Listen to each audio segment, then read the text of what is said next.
Hello, everyone. I am Marty Kaplan. I'll be running Death of Hippie tonight. Good to see you all. Oh, yes. You can't see me yet, can you? Well, let's fix that. Hi. Hello. I'll be your keeper of arcane lore guru for tonight. And we're going to be playing a little game called Death of Hippie with the Delta Green system. Welcome to all my players. We're going to have a great time finding out what happened in 1967 in the Haight Ashbury during the end of the Summer of Love. So, first we just have a few things to go over before we get started. Want to have folks intro themselves. So let's start with our very investigator-looking player. This is Scott playing Doc. Scott, how you doing?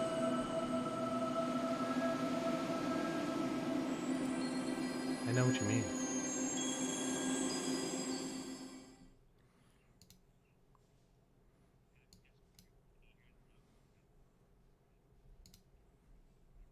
All right. So we'll just intro around, and then we'll talk about safety, and then we're going to have a nice time on the Haight Ashbury. It's going to be very groovy. So let's go around some more. How about our players playing Moon? That'll be Ken Pontac. How you doing, Ken?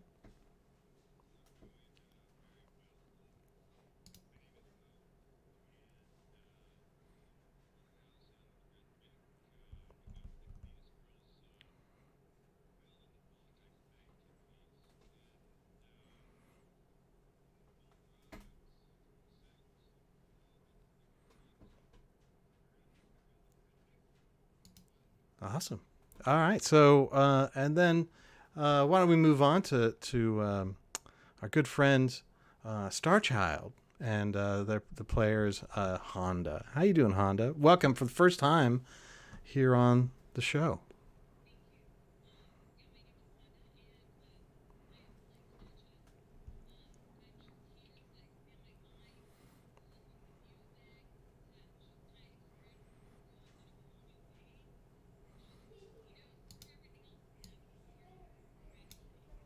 You've definitely come to the right place.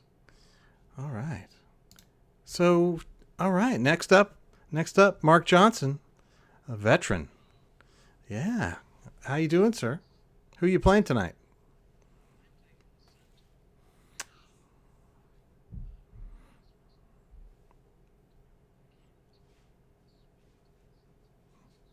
Hmm.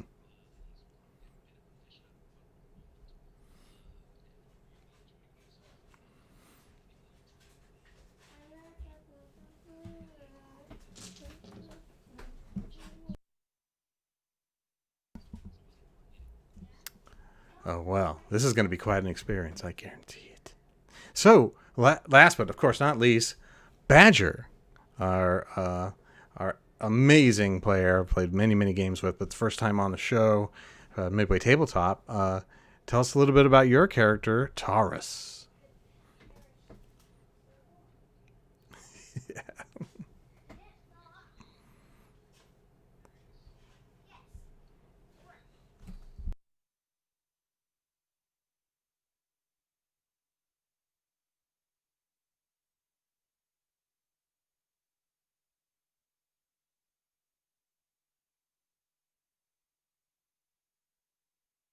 All right, sounds good. So we are going to get started. So now we have just a quick conversation about sort of safety tools for role playing. One of the things we'd like to do here on Midway Tabletop is make sure people are educated about how to sort of go into intense or more extreme sort of subject matter and experiences. Play characters that are on the edge of sanity, even. Of course, Delta Green is a Call of Cthulhu and Lovecraftian kind of universe. So we're going to be experiencing some weird, awful stuff in a fun way. But that means that we need to have safety tools. And so the fine folks at Big Bad Con have a really, really good page. We'll put the link up later during the break, where they discuss a lot of different kinds of safety techniques. For this game, we're going to be using the X card. So the X card technique is really simple. It's nonverbal. You just hold up a card with an X on it in case. It's not going to work for me, but that's okay. I'm a keeper. In case you are just feeling uncomfortable, and I will see that, the other players will see that, and we can sort of move away from that content, basically take it off screen, as it were. And that rolls right into the idea of lines and veils. So that's sort of lines of content that we just don't want to cross ever during the game. And so we're going to have a little discussion about that. And then the veil is really like the kind of stuff that's sort of borderline, and you want to make sure that that sort of stays like behind a veil or just happens off screen or is hinted at, that kind of thing. And so we're just going to go around and have a quick discussion about that. Is there anything in particular, like for my case anyway, I will not be presenting really anything about minors or kind of that any kind of sexual abuse in that kind of vein, or having any kind of violence against kids and stuff. That's a line, so we're not going to really cross that line in terms of the subject matter presented here. Other ones might be abuse of various kinds, and any kind of like really negative experience that might trigger folks or make people uncomfortable. Another line that I'm not really going to like, or more of a veil.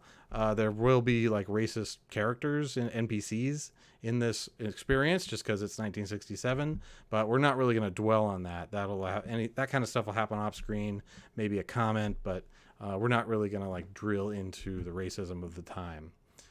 So if anybody would like to talk about any other lines or veils that they really want to bring up, this is the time to do it, so that I can put that in my brain and make sure that we're all playing the kind of game we want to play.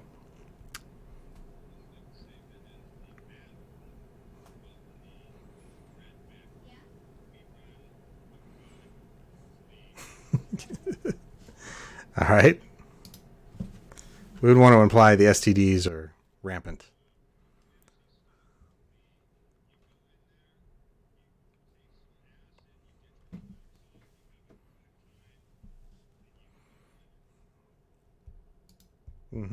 So are you saying that you would like to veil or line any of those things, or are we going to get into graphic descriptions of those processes? All right. So anyone else have sort of things they want to talk about in terms of lines or veils? Mm-hmm.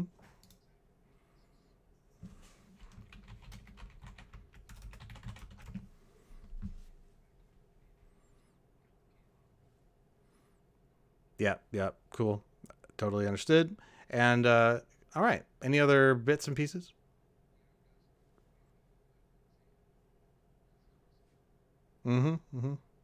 Yep, perfect. Happy to do that for sure. All right. So with that, we can, of course, always bring stuff up. This is not like the end and I'm not listening about this stuff. But again, it's kind of an X card. All the players, feel free to message me on Slack, either privately or in the Shadow Stories channel, and I'll keep an eyeball for that. In case you want to say something private or secret to me, since there are various unknowns that you know about your players that the other players do not know. And so then a final note, we're really trying, this can be a contentious game. There can be PC conflict. And so what we're going to try and do is play that for, like we were a writer's room, really making sure that we're all telling good stories together. And good stories can have, inter-main character conflict. And so we just want to make sure that we're listening to each other and we're yes-anding stuff, even if it like maybe hurts our character or makes our character have a disadvantage towards another character. And if we just do that back and forth, then we'll have a really interesting set of interplay and storytelling. All right, cool. So dig it. Let's get going. So here we are. The camera rises up above San Francisco, and it flies over the city. 1967. There's cars, kind like sort of we think of them as classic now, but they're tooling around there. You got your VW Bugs, you got your muscle cars, you got your motorcycles like early choppers and that kind of thing. And we zoom down into the sort of Haight Street, Upper Haight Ashbury area, and walking around. Haight Street is a bustling commercial spot that at this time has been overcome by 200,000 hippies. All over the country, people have heard about San Francisco, about the Flower Children, the Grateful Dead, the psychedelic revolution, the free love movement. All kinds of really wild things are all happening here, and everybody's coming to see it. Some people are coming to see it to experiencing it. Some people are tourists who want to see it. Some people are news and media who are there to cover it and get a little salacious minutes on the TV or the radio. There's superstars who show up to be part of the scene, and the scene is lively. There are communes, there's group houses, there's music venues. Bill Graham is like one of the most powerful people in the city, putting on concerts of all kinds with all kinds of amazing musicians. There's performances and theater and all that stuff. It's an amazing explosion of ideas and experiments, and somewhere in there's of course a seed of doom. And so we're going to start with everyone finding themselves in it seems like a lounge. You're in kind of the group space of a commune in a Victorian on Haight Street, and it's very dark. The curtains are drawn. There's a couple of couches that are all kind of ragtag. There's hanging beads. There's posters on the wall with, black light shining on them. It's all very dark, but it's daylight. There's lances of daylight shining through it, and you all are just sort of sprawled on the floor, on the couches, on some chairs, and you're here crashed, sort of just waking up at Zero's place, and. Why don't you go ahead and describe we'll go around and you can describe your character and how you're feeling. Let's start again with Doc.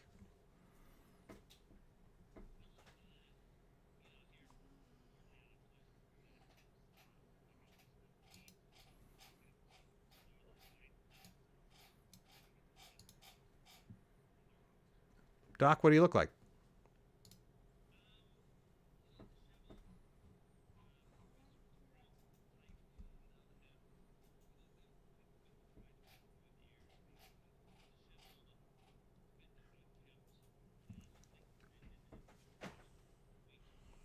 A little wild-eyed.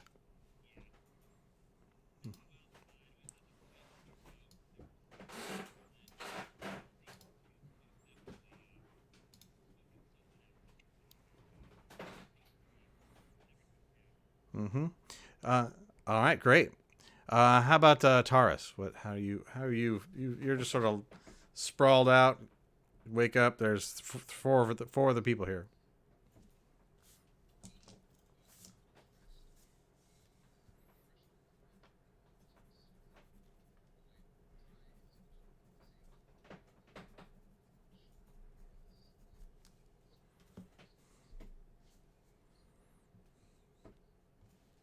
Hot.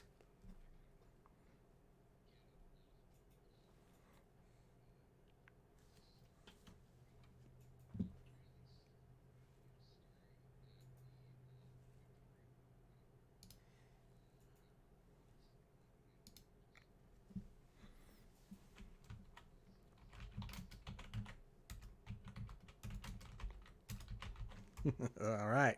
And how about let's hear from Star Child.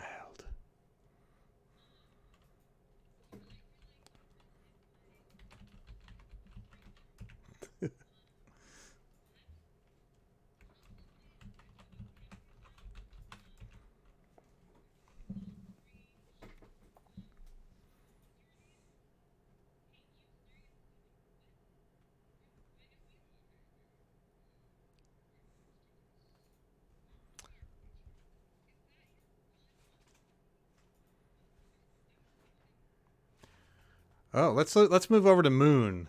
Moon, what do you look like?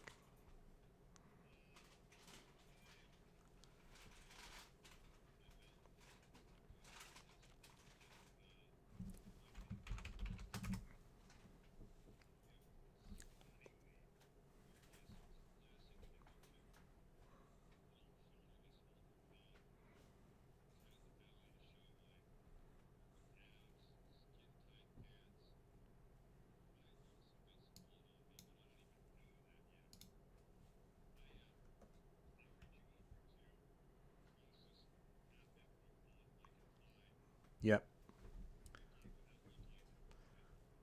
Malt liquor.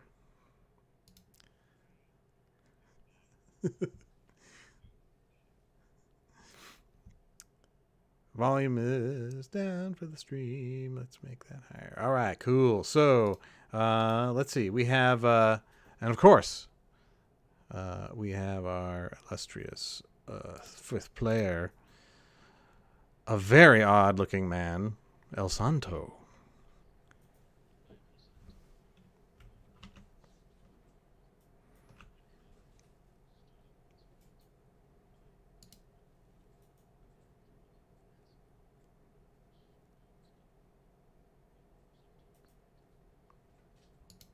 And I'm very confused about what might be going on, and I assume that there are demons involved. He's staring at Moon as she, her lascivious movements draw his attention. All right, so yeah, the sorry about the little audio there, folks. We should be fine now. So we have 5 people in this room. A dapperly dressed professorial type with a big beard. We have whose name is Doc. We have Taurus, who's a African American man with a really good look to him. Star Child, who's a gal with a little. She's seems to have a little blood on her. And then Moon, of course, is a stunning looking, perfectly make-upped hippie chick. And finally, El Santo, a large man with a wrestling mask made of silver. I'd like to add that I also have a bit of blood on me, but I still haven't noticed it yet because I'm just too hungover.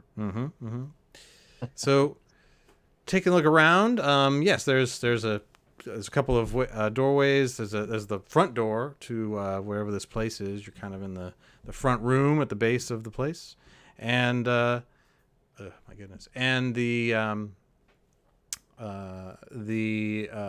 a passage deeper into the Victorian. Looks like stairs, and also a different passageway into the kitchen.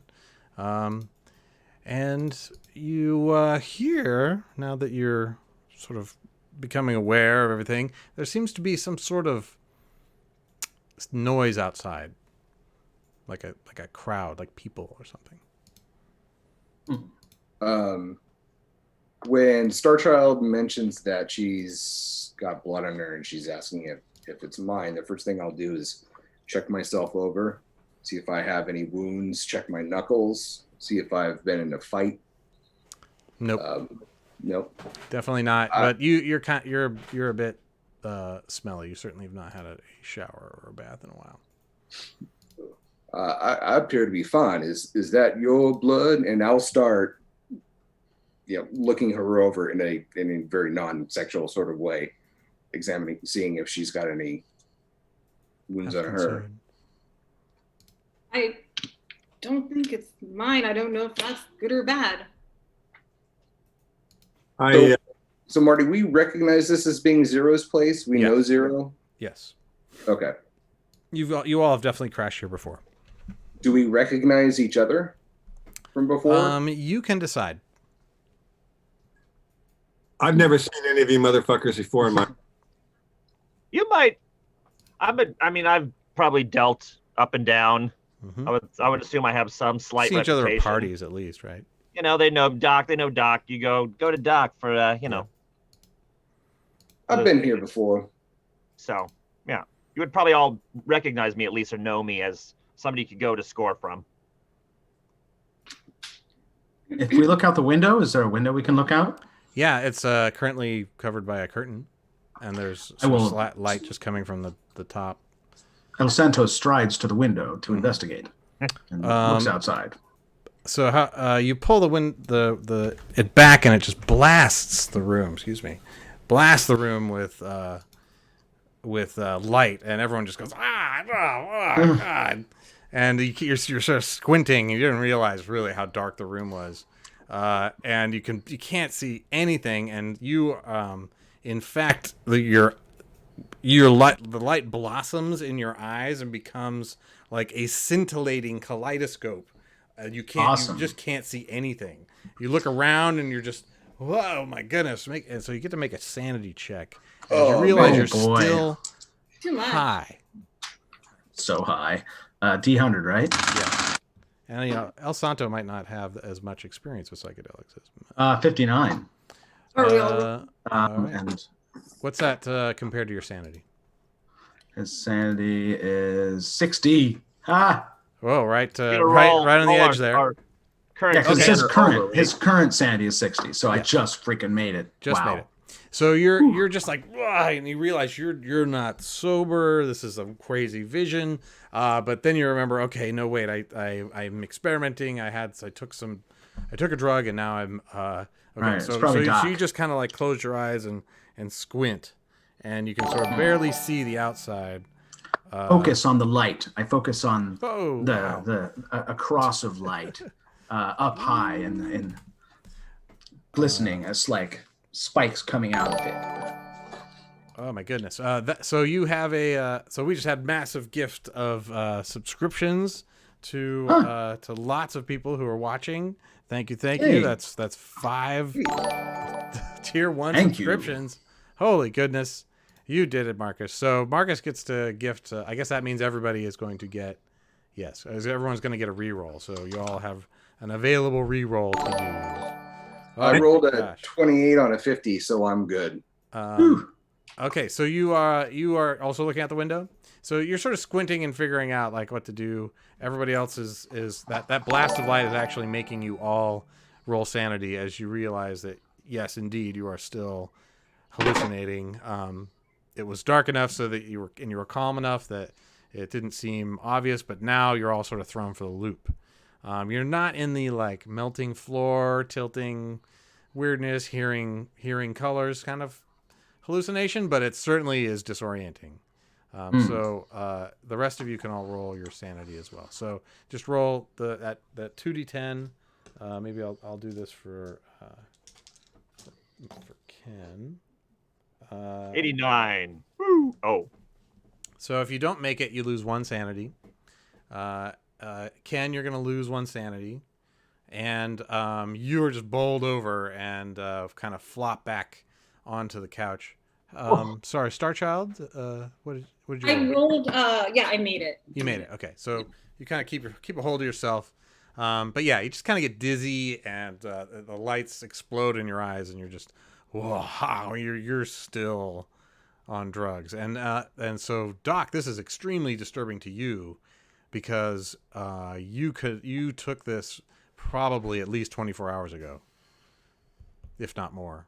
Right. And that means it's still working. So looking out the window, you finally squint and you can sort of make out a crowd that's marching in the direction of the park. Oh my goodness. Are they holding any signs or doing anything untoward before marching? Well, if you're going to move over there, are you going to? So you sort of gathered there with El Santo and Taurus, and sort of gradually inching it open. And you take you just take a look out there, and yeah, it seems to be a crowd that's marching, but it fills the entire street. When I see El Santo, Yeah, I'm right next to you, probably Yeah, by the window. I look at you and I'm in awe. So you know who he is. Mhm. Holy shit. Mm-hmm. El Santo, how the hell did I fucking loved you and Santo in Operation 67. That was the fucking badassest movie I've ever seen. Why, thank you very much. I can't believe I'm in the same room. How did you? Why? How are you on a tour or something? I cannot say. I have a mask for a reason. So what I am doing here is not information that I can share with anyone. However, I am also very confused and would like to have information from you. I think you and I and everybody in this room are in the same boat. Well, I'd like to be in a boat with this one. And he looks like Cat Moon, like, yeah. Moon smiles and says, "Hey up, and you got it." Discount, the usual discount, right?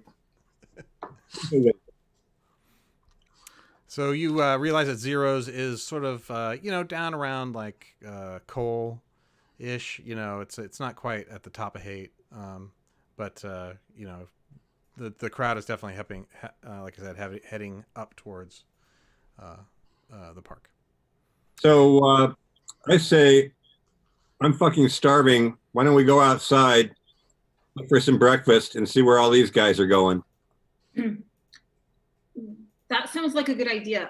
Before we do that, can I look around the place to find anything like a pants or whatever skirt that doesn't have blood on it? Is there any blood in the room, on the carpet, walls, Nope. furniture, anything? Yeah, not at a quick glance. It's very dark, but and now you're sort of dark blind because of you've been looking outside, but you don't really scan anything. There's no clothing here, but there's the rest of the place. And Zero has a sort of a turret penthouse that he stays at, and the other, it's all just crash rooms and stuff like that. So you could probably go back into the different rooms. There's like 3 stories, and find stuff there. And there's also a kitchen where There might be food. There's food usually. Yeah. Something to drink, something to help us wake up and break I could use some coffee. madness that has taken us. Mm-hmm. Hey, Starchild, you remember where you were before you woke up here with us? Not at all. I too am confused about where I came from. It's not completely unusual, right? But it'll come to me. Well, I mean, the blood, that's kind of usual for you. And Oh, no, that's unusual. That's definitely unusual. All right, you ain't no Charlie Manson type, nothing like that. Not last I checked, no.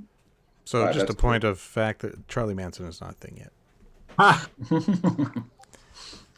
You would be more like Some of Sam. Not even.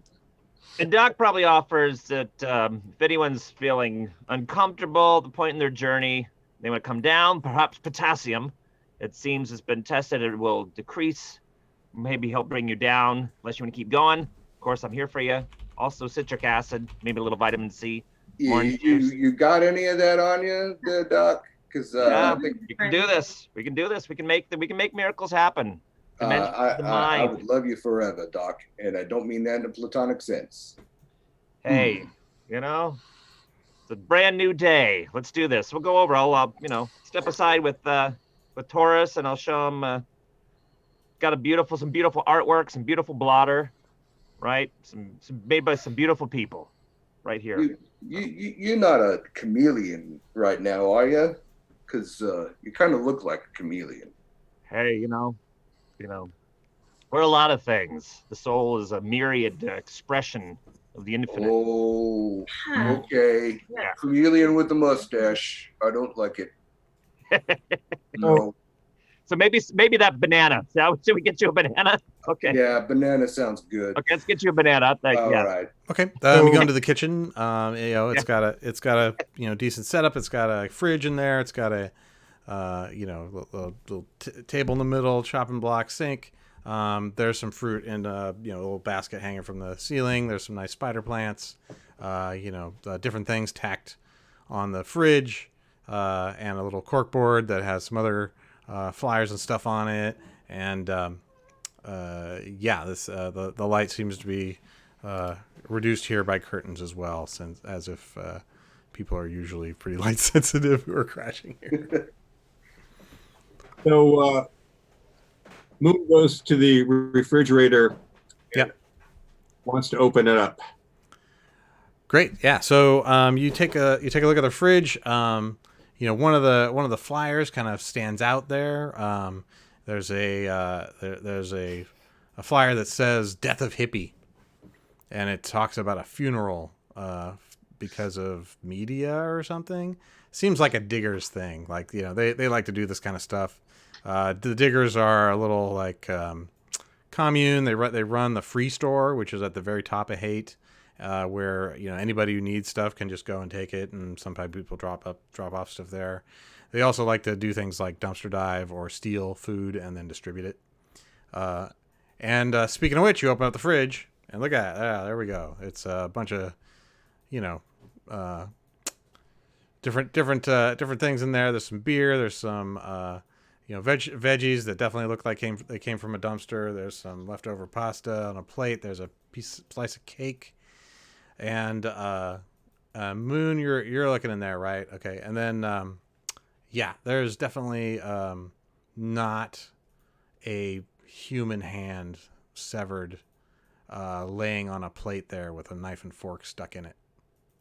I definitely. No, there is. There absolutely. there is. Mm-hmm. Yikes. Roll a sanity, or I'll do it for you. What's your sanity right now? Roll a 12. Okay, you. That's okay. You would make that for the 12. So you sort of like go like what, and blink, and then it's just a pot roast with a fork and a knife in it.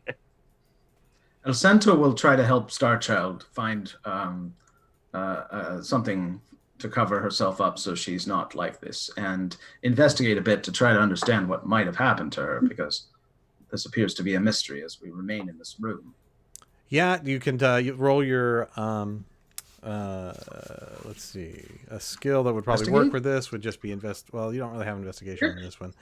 This is more like forensics if you have that, or even just forensics is okay. Search. What is your forensics? It's 25. Okay. Well, you can definitely see the blood is fresh without a roll. Okay. And what part of her clothing? Like, is it all over her, and there? Seems to be on one side, like from chest to skirt. Could it have been like an explosion of blood that splattered all over her? Make a roll. All right.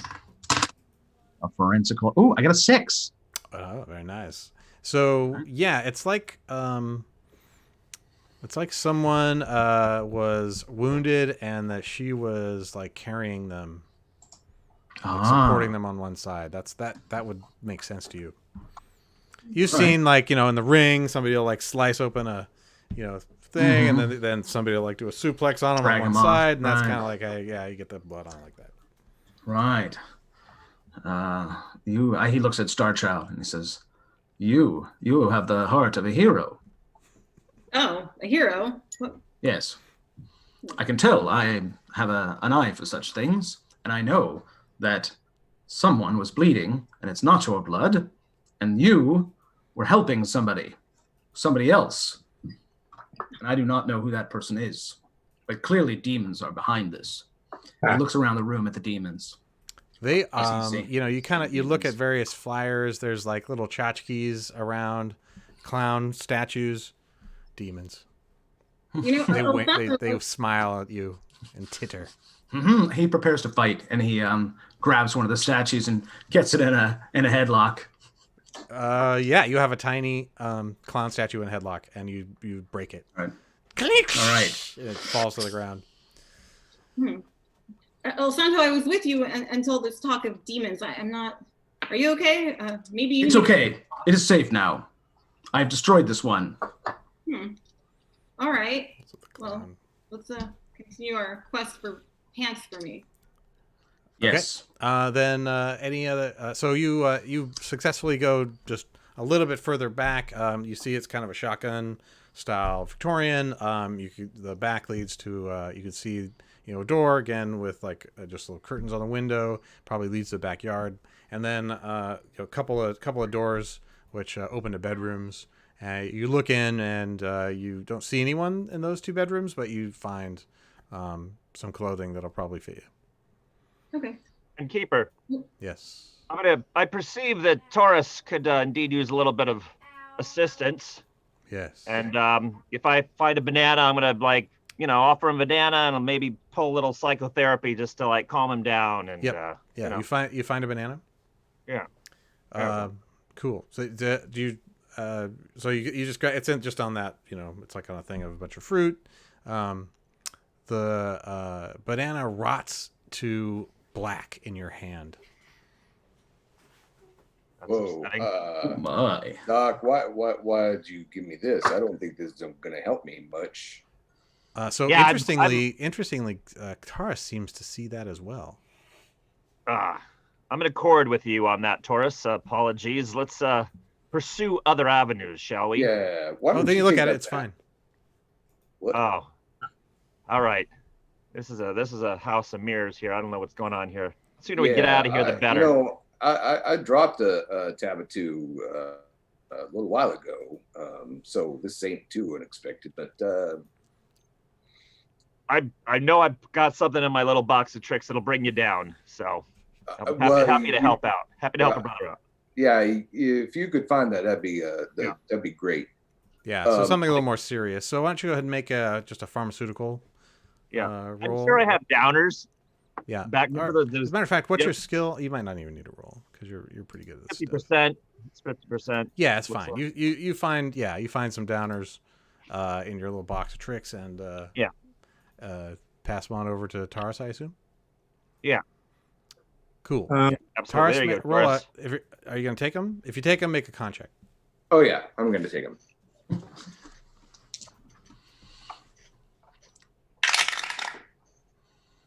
Lewd. That's cocked.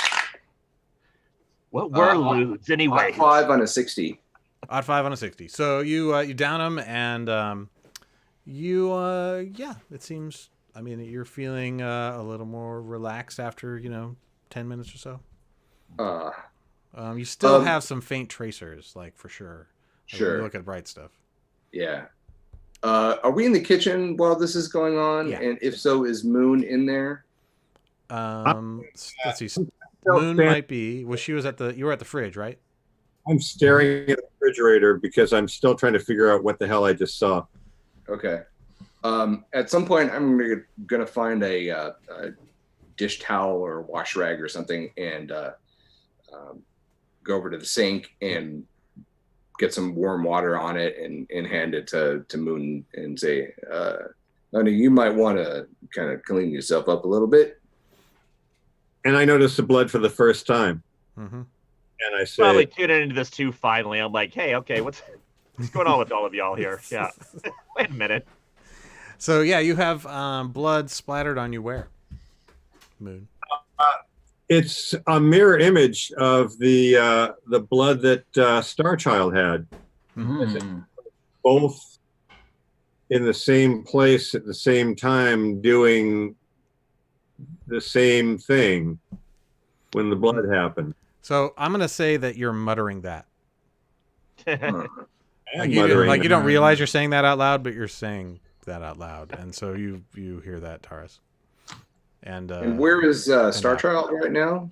Starchild and Santo, I believe, I'll be outside the door while she's getting changed, making sure she's safe from demons. Okay. You can come to me, and I'll be out watching the door while she gets changed. Moon, baby, do you know the chick over there at all? Who are you talking to? Moon. I'm talking to you, Moon. Oh. No, I've never seen her before, as far as I can remember, but I did do a lot of acid last night. Uh-huh. Well, you two are the only ones that have blood on you, and I'm wondering if maybe you two were in the same place at the same time. You know what I mean? That's entirely possible. Where were you? Last thing I remember, I was at the Roxy celebrating my premiere, my new film. New film. Oh, I got lost in that for a minute there. but I'm back now. How you doing? My name is Taurus. Hey, Taurus. I have no idea how I got this blood on me. I've never seen before in my life. I don't know who this other chick is. My mouth is dry as a goddamn bone, and all I want to do is drink some coffee and have a beer and get the hell out of this place. Man, you know, coffee sounds like a fucking awesome idea. I'm gonna go brew me some. Let me do. Mine. Oh, And- please go right ahead. And Moon starts to brew coffee like some kind of a machine. Oh shit. Okay. Yeah. Don't even need to. Yeah. You find all the ingredients and easily goes. The coffee comes up in like half the time.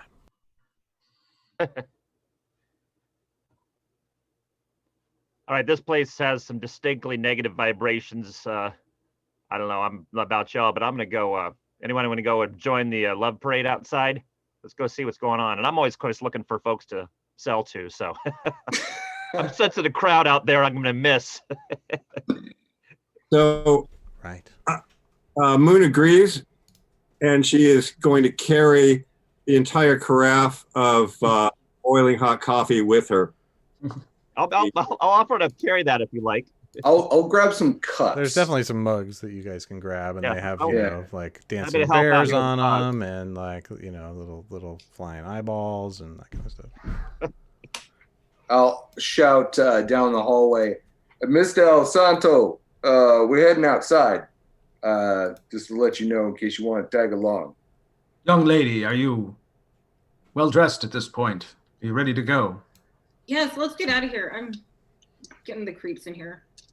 Yes, we will come, and I will drink of the cafe. Phantasms of the mind. Look suspiciously at the statues on the way out. Yeah, let's split this scene. Yeah, sorry, just a second. I gotta get something to Honda. Sorry. So yeah, you're gonna move out to the door, and just before we take a break, you open the door, and you look out into the crowd, and you notice that everyone is semi-transparent, like they're not really there. Yikes. And now we're gonna take a 10-minute break. Woo! Yay! All right, Right. we have started. Sorry, it seems like the character sheet for Honda got messed up. So there are your skills, Honda, on the. Oh, You said this crash pad was near Haight and Cole? Yeah, At the Red Vic. if my brain is working right, that seems. 'Cause Yeah, that's right. That's pretty close to the park. Yeah, Or is it it's on really the close. incline? Yeah. it's kind of on the incline. Yeah. Let me see. Oh, it's what on the incline between Lower Haight and Upper Haight. Not quite No, that far. that's Cole is up. I used to live on Cole and Grove. Yeah, Cole's up like right by Yeah, the that's Red like Vic. Second Street. I'm thinking more of like Mason. Yeah, Okay, the Sonic. Sorry. Right. yeah. Cool. Yeah, So there's- yeah, we're gonna go take a 10-minute break, and hopefully we'll see what's going on with this Phantom Parade when we come back. So we'll see you soon. Please check out the ads as we take our break, because that supports the stream and makes Twitch like us. So we'll see Yay. you in Hey, a groovy. little while. Oh yeah. Boom, Kill it, boom. Big Dad.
All right, we're coming back to 1967, Haight Ashbury, where we've met a group of people who all seem to share a high right now that doesn't want to end. And now they're going out into the world. Hello. Yeah, there we are. So now, who's looking out the front door of Zero's crash pad? I'll crack that door. Me and Doc, for sure. Step on through. So you'd step on through the other side of that door, and yes, there is indeed seem to be a crowd, and it is walking past. They're filling the street. There's cars parked outside the street, but no cars in the street. It's just people, kind of your typical crowd of hippies and all kinds of folks, maybe even some cops, and they're all sort of walking slowly, and they have like, hell no. We won't go. Stop the no war. Give peace a chance. That kind of stuff. This seems to be an anti-Vietnam War protest, and it's marching to the west towards the Golden Gate Park. And the odd thing is that you can see through everyone. So they're sort of transparent. And as you look closer, you see that after a few seconds, maybe a minute, the same people pass you. So it's like you're watching a tape loop, except it's completely real, except for the transparency. Roll sanity. All of us? Whoever is watching outside. Okay. Ooh. I'm cool. Oh, I wow. make it exactly 50 on 50. Odd one. Okay, you nail that. And then 54 for Moon. Let me just refer. All right, 97. Okay. Oh. You're not okay with this at all, Doc. You are like, am I watching a movie that is being projected in front of me, but in 3 dimensions, like a 3D film? Am I in a chair? And suddenly you feel like the chair like behind you, like you're seated in a theater, except this is a real world, and everything looks totally real. You lose the sanity point. Yeah, you're sort of getting tunnel vision now, and thinking, what are you thinking about this? I'm thinking I want to have feet in a world with no legs. I want a door that opens up into a vast sea of windows. Right. Hey, Doc, is it normal for a bunch You're of... muttering this, in fact. Yeah. Wait, what? Doc. Wait, yo, what's happening? What's up? What? Moon, Star Child. Right. Is it normal for all of us to be having the same hallucination? Yeah. It seems other people are seeing the same thing. Right. You're talking about a cognitive and What? Oh, heuristic standard deviation that would, relating to phantasms of a unified nature. No, this is not. Yes, but yeah, I knew that's yeah. It's the doors that get me with the, yeah. I have a box of little friends. I think it's my little friends. Okay, so I'm gonna try popping a downer here. No. The pop word a downer. no was somewhere in there, and I think that's what he's trying to say. This might just be a new experience for all of us. I think we need to reach out to them. I'm gonna try to touch one. I've been to plenty of protests, and I can assure you that this shit ain't this ain't. So Star Child, you walk down off of the stoop, down the stairs. There's like a little, like 4 or 5 stairs. You walk down on the street, and have to go between a couple of cars, and you sort of put your hand out, and it just goes through people, and they're walking through your solid arm, and that is extremely disturbing. Yeah. but they're transparent, so you figure it kind of makes sense. But one thing you do see is that all of the cops in the crowd, and they're sort of marching along the side in little groups, they all have pig faces. Oh, that's not good. Like Demons. really realistic. Like the eyes are really real. It's not like they have masks on or something. It's like they're fucking pig heads on human bodies. Are they doing anything to the crowd, or are they just? They look like they're monitoring, like your typical, cops. They're obviously not. They're not surrounded by people. They're walking amongst them. They got their billy clubs. And they're transparent as well, right? Yes.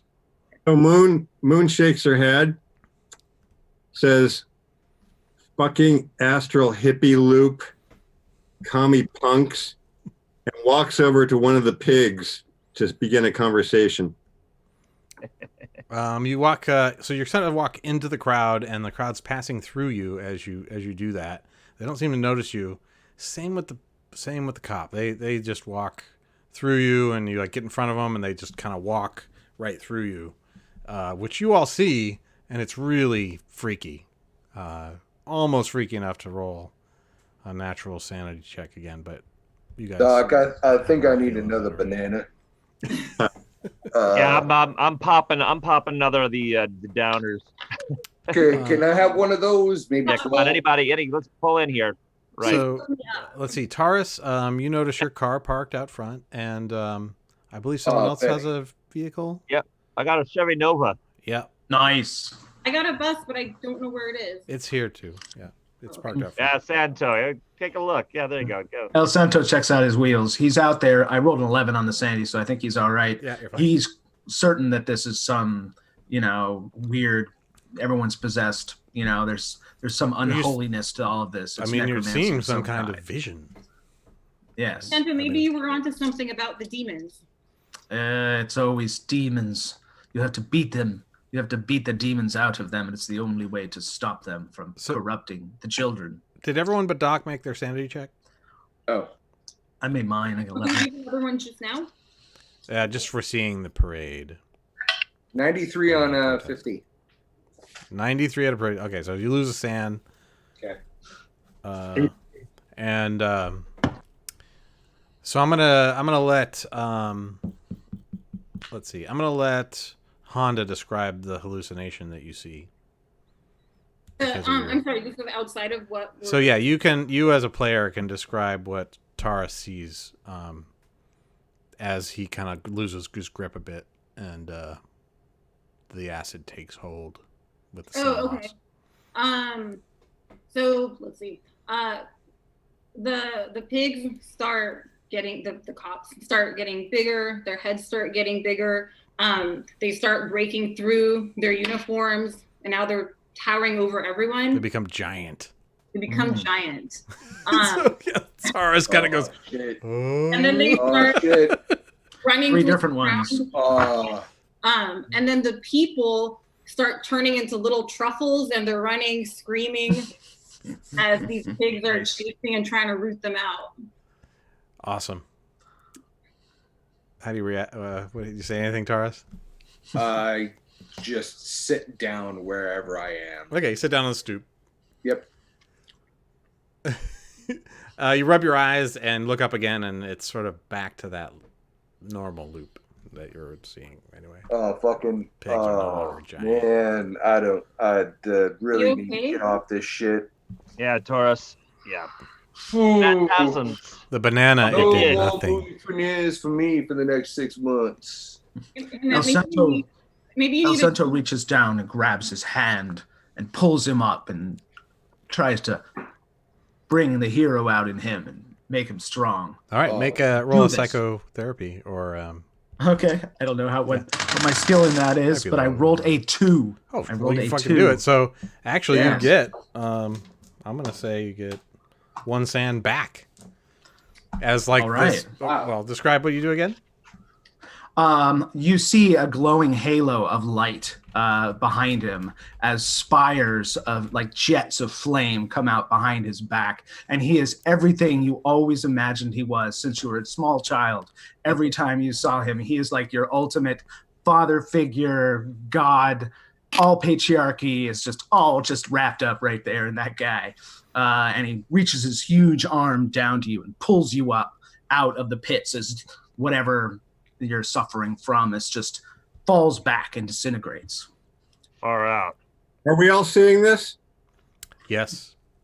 Yeah, awesome. That is far out. I'm with that guy. I mean, there's like literally a on- confetti on the cannon shoulder. explosion behind him. Like, And we both There's got to be a pose. close-up shot of our Yeah. hands. mhm. Yeah, exactly. Totally. Yes. Yeah. So you all sort of finally are on the street, and yeah, there's just this crowd. The regular some chanting sometimes. It's just this weird hallucinatory loop.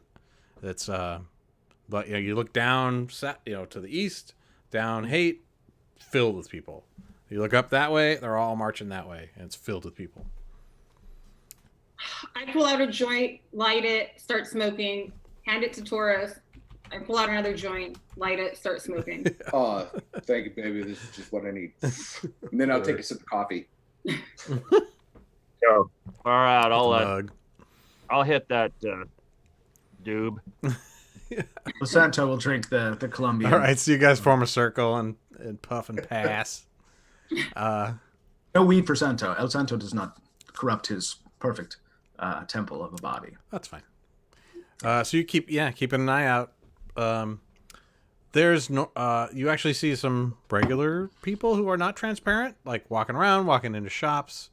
Hippies kind of like hanging out, as they do. Although this is more like Haight Street. It's probably usually they're walking. It's getting to be almost lunchtime. People are coming out of their businesses, starting to buy food from different shops, and then heading over to different parts of the park. Some are walking east, some are west, and then some are going a little bit north to the Panhandle. But they don't seem to be noticing the parade. They look at you guys strangely, but otherwise they don't seem to notice the parade. Huh. Right, Yeah. I'd rather say the protest. My gut tells me that we need to follow this protest here.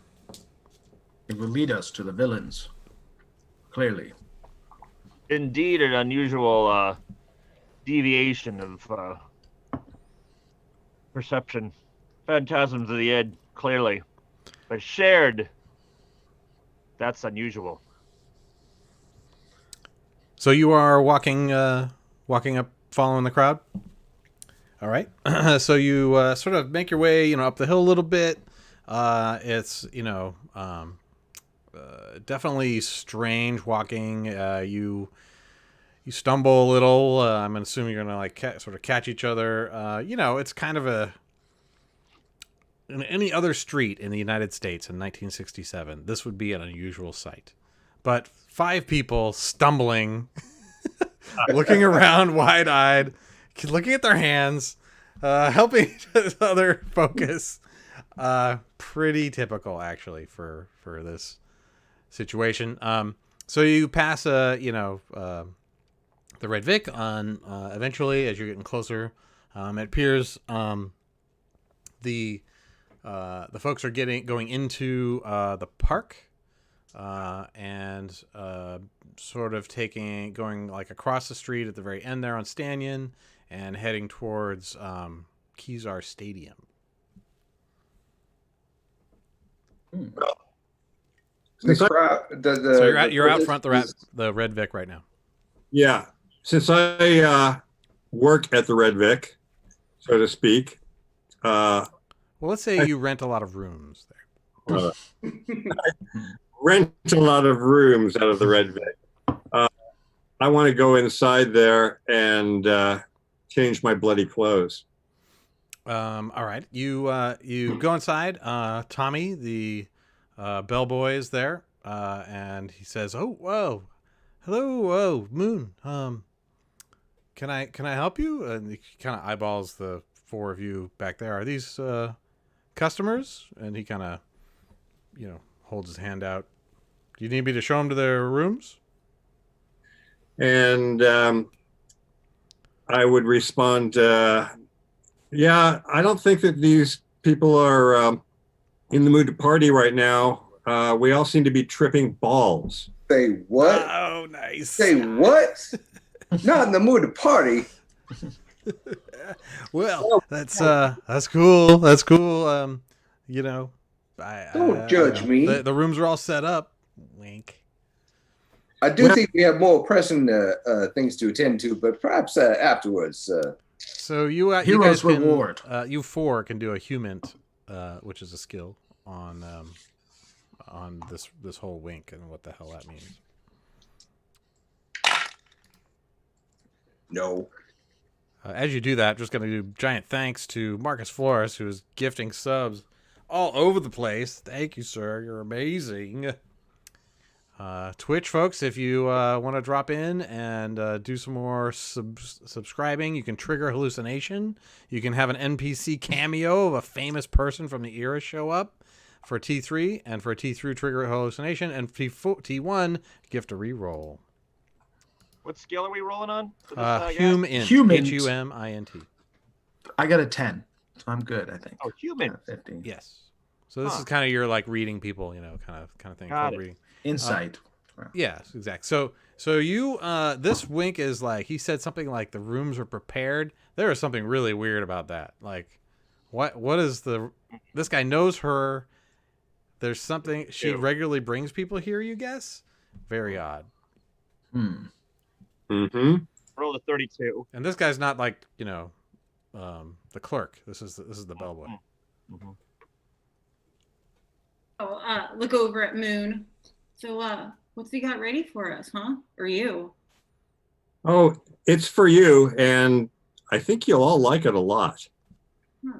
All right, we'll carry on. So I have my man take them all to their separate rooms. Okay. Wait a minute. So- We're splitting up the party. If that's what you guys want to do, it's cool. You guys head up. There are definitely 4 rooms that they can check you into. It seems to be gratis, and so Moon, are you going to ask them like what they want to have in terms of companionship, or how do you work that out?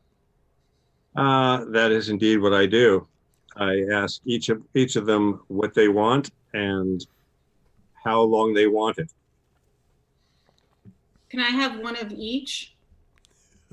I like the way you think. We have more than 2 kinds. Oh. Okay. This sounds like a buffet, then. Moon. Yeah. I'm an all-you-can-eat sort of man. They have mine. Not. El Santo will not be purchasing any of your favors this evening. Well, Santo, what are you, square? Come on, man. He's I do not. physically square. I do not need to. I am not required to use any influence over the ladies. They come to me because I'm El Santo. It's true. He is El Santo. A gorgeous-looking, androgynous person in a half-made, half-butler suit comes by with a tray of drinks. And I say, perhaps these will put you in the mood. Hmm. Huh. All right, I'll grab one and take a sniff and thank you, kind host. Sure, you That's can roll your honorable to- chemistry to see what's in it. Yeah, can I? Ah. Just like see if I can Pharmaceutical. get a whiff maybe? of anything peculiar here. You said you had a 50. So yeah, you it's definitely like dosed with something, but not really anything you recognize off the top of your head. But you can roll, and then if you get a good result, then Chemistry. El Santo will consider it rude to. I would actually refuse the say offer pharmaceutical. and take That's it. better. You can Yeah. take whatever's better. Pharmacy. Oh, 70%. Yeah. Yeah, you're good at that.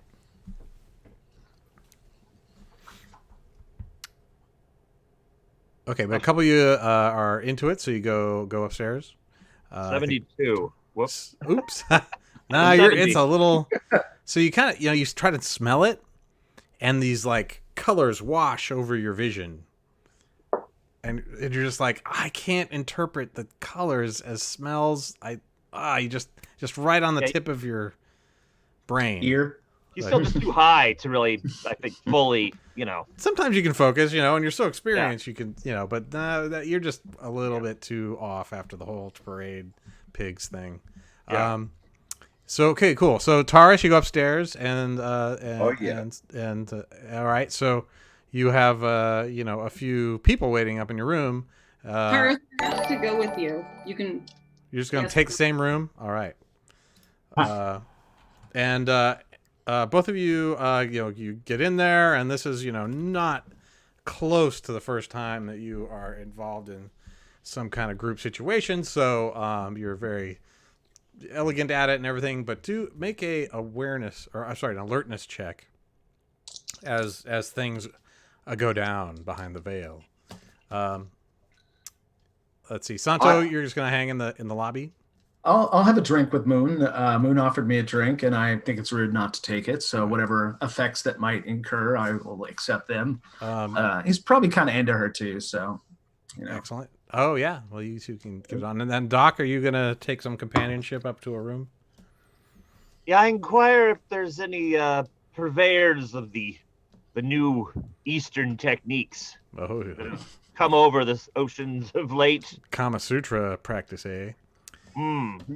Absolutely. And not only do we have purveyors from the East, but farther east from realms that you would never imagine. I say somewhat enigmatically. All right. Purely for for working out muscles. Massage would be wholly sufficient just to reset the system, the neurological nervous system, perhaps. Just a little bit of Absolutely available. That would be lovely. So yeah, you take room and you get sort of a Dakini type gal who works you over, and then Taurus and Starchild, you having a ridiculous time for probably hour or two. Taurus, you notice at the end of the hour that there is sort of some shifting light behind a couple of holes in the room's walls. Oh, and having experience in front of the camera, you immediately understand what's happening. So yeah, how do you act on that knowledge? You're being filmed. Oh, uncool. Uncool. You sign the agreement, Is that part of your contract? No agreement. Oh man. Punch through the wall. Let's kind of make sure my profile is facing the camera a little better. It's full on instead of just a profile. All right, so you're mugging to the camera. And how about yourself, Starchild? You definitely notice him. Oh, I know. Something. I failed my roll, but yeah. Well, true, but you definitely get an idea. Something odd's going on. You guys are coming up for air, and what are you doing? Come on, back over here. This camera's, baby. Come on, I gotta perform. This is what I do. Yeah, and you see like basically a glint or it's a tiny hole that's sort of a part of a poster that's hung up. Are you shitting that has me a right glint now? of a camera lens there. So yeah, I'll go and rip the poster aside. All right. You immediately hear scrambling from behind the wall, and you see there's a tiny hole with a camera. It's actually an incredibly small video camera, like you've never seen. Well, no, maybe you have. You actually know exactly what kind of camera this is. Okay. There's no way I can pull it through. Yeah, you can try it. You can dig it out and rip it out. But, yeah, let's do that. Yeah. Yeah. So you do that, and it's got a cable that goes into the wall. But What'd you find over there? It's a camera, like you said. Hey, all of the partners that you're with there, the smorgasbord, get the fuck out. Okay. They're like, whoa. I'll walk over to Star Child and see what she's checking out. I mean, we're not even getting paid for this. So there's a tiny, tiny video camera on a cable hanging out of the wall. And this is not like, I mean, you've seen video cameras, but they're like TV, Yeah. freaking studio sized. Usually you do your stuff on like 16 millimeter cameras, and so this is like tech that you've never seen before. Come on, let's go see what else they got in the next room. Yeah. This ain't right. Okay, Yeah. you guys pile out the outside. Doc, I'm sorry, you probably should have made a notice. I'm sorry. Yeah, an am alertness check, too. I perceiving anything untowards here in my gratis experience? Mm-hmm. All right, here, I'm rolling.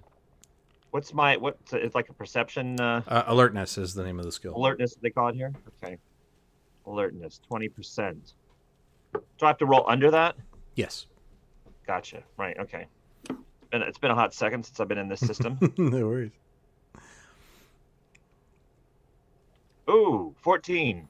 Yes. So you two notice that built into a potted plant, one of the stalks is a camera on a stick, but it's a small camera, like maybe that bit, like a finger size, like a couple.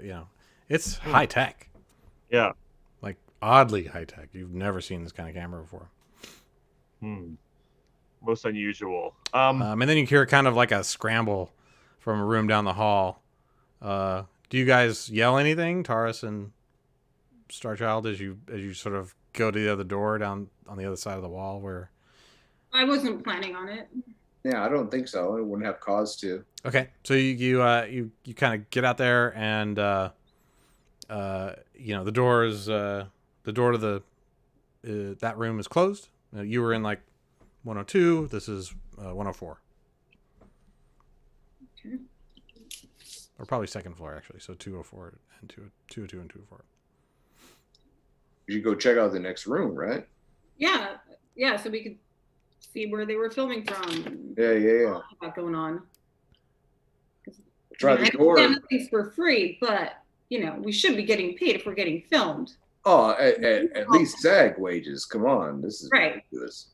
Okay, the door opens and out of it walks a guy in a black suit, black tie, and white shirt with a black fedora, and he looks at you and turns around and walks down away from you. Hey man, what the hell's going on here? What are you filming this shit for? What is this? Okay, so you hear that down the hall, Doc. Yeah. Let's cut to downstairs. Cocktail time at the lounge. The Red Vic doesn't really have a bar. It just sort of has a hippie lounge kind of cafe. Big open space. Yeah. Couches and that kind of stuff. Little tables. So what are you guys doing? Drinking whatever you gave me. And yeah, go ahead. And I'm drinking with him, but out of a bottle. It's not one of the cocktail glasses. Mm-hmm. And I'm looking around somewhat expectantly, as if I'm waiting to have a conversation with somebody. Okay. Mm-hmm. Santo, what are you talking I about? will I'll drink up and then take in the whole space and sort of stand over protectively to make sure that everyone is doing all right. And I'm trying to break a little bit all the hallucinations I've been having and trying to straighten his head out a little bit, thinking the drink will energize him like a potion of strength of some kind. So the drink definitely makes you feel even more swimmy. Like it really triggers the visuals, especially about 10 minutes later. You are really seeing like the crawling carpet, the swirling wallpaper, the like sort of very swimmy perspective, kind of thing. The like different focus eyeball stuff. The sounds very close that are far away and very far away that are very close. So you're definitely having way more trippy situation. And down from the top floor, back to the top floor, the gentleman's not responding to your calls. He's rapidly walking away, hunched shoulders, and the door is almost closing. Like you could maybe jump and grab it before it locked. I'll grab the door. Taurus, go after him. I'll start running. Okay. You run up to him, catch up to him, and Starchild, you grab the door. Mm-hmm. Inside that room is a lot of tables with all kinds of TV monitors and recording equipment. And then you go up to the guy. How do you approach him from behind? Or what do you do? You just tackle him? You just put my big hand on his shoulder, grab him, and spin him around. All right. Go ahead and roll a unarmed. And we'll do a contested roll, which means that you want to get as high as you can without going over your skill. Okay. I got a 39 on a 50. 39 on a 50. So you made it. He got a 19 on his skill, which made it, but not as well as you. So you essentially can get him in a headlock if you want. And he's trying to get away. He tried to like pivot, and you just cold stopped him with. Full on carotid. Yep. Chokehold. Okay, so he's got like the mustache. You knock his hat off as he's like struggling against you. He's like, "Let me go." Nope. Sorry, friend. You're coming with us. All right. You gonna choke him out? Yeah, I am. Okay. Not hard for you to do. You're burly. So, you could just like, he's like, hey, you're gonna regret this. And he goes unconscious. And, okay. Doc, you, hear a struggle in the hall, and, are you popping your head out? Yeah, I'm going to indicate to whomever's tending to my my stress Lhasa. that I'm dissatisfied. I thank them and try to get them out because I want to grab and pocket this weird little piece of technology I see in the plant. She gets out, and you were kind of undressed, so you're probably putting your clothes back on.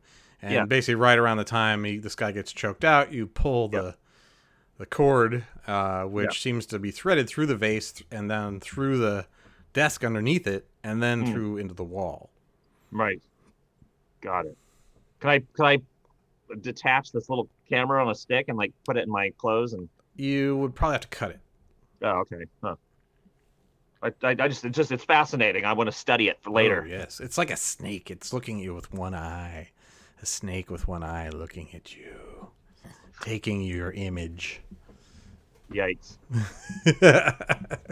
Well, if I have anything to cut it with, I will. If I don't, I'm going to go out and see what the you have a pocket knife, sure. Yeah. So snip, grab it. Okay, and then let's go to Starchild. What do you do seeing this tableau of technology, all very, very advanced? It looks like video. Okay. First I'll call Taurus. Get him in here. You're not going to believe what's in here. Okay, you pull him in. So Taurus drags the unconscious body of the man in the suit in there. Yep. Yeah, and then I'd like to kind of take a look around and see what kind of equipment is here. Great. Do a search. Just to see how quick you find stuff. Yeah. So as I mentioned, lots. Sorry. 43 out of 50. 33. 43. 43.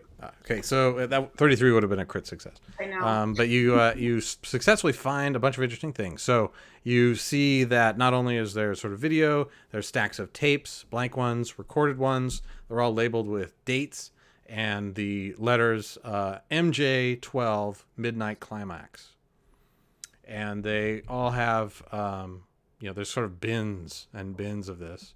There's a refrigerator there that you open up, and there seems to be vials of things in it. They're all labeled brown acid, and there are let's see, technology, that kind of stuff.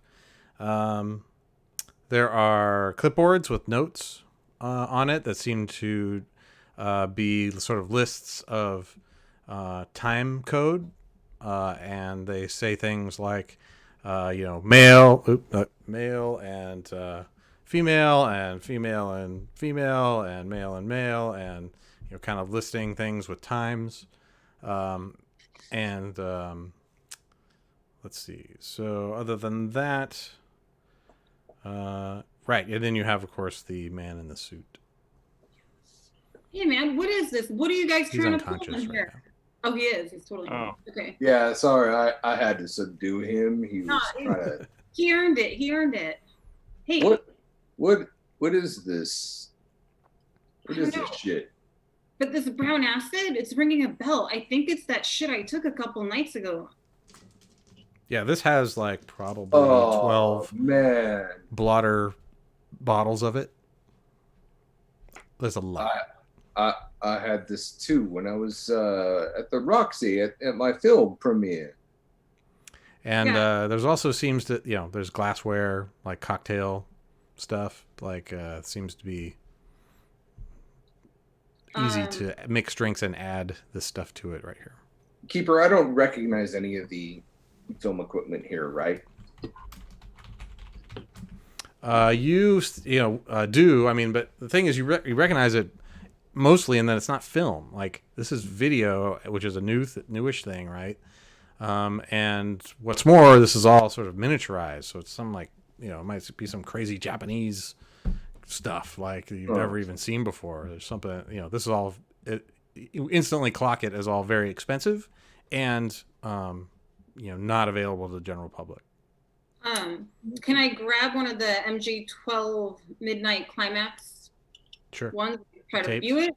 Yeah. There's seems to be a place to like put it in. It's like a box that has a small box. You put it in. It's got sort of like buttons on it. You could make an electronics check if you have it.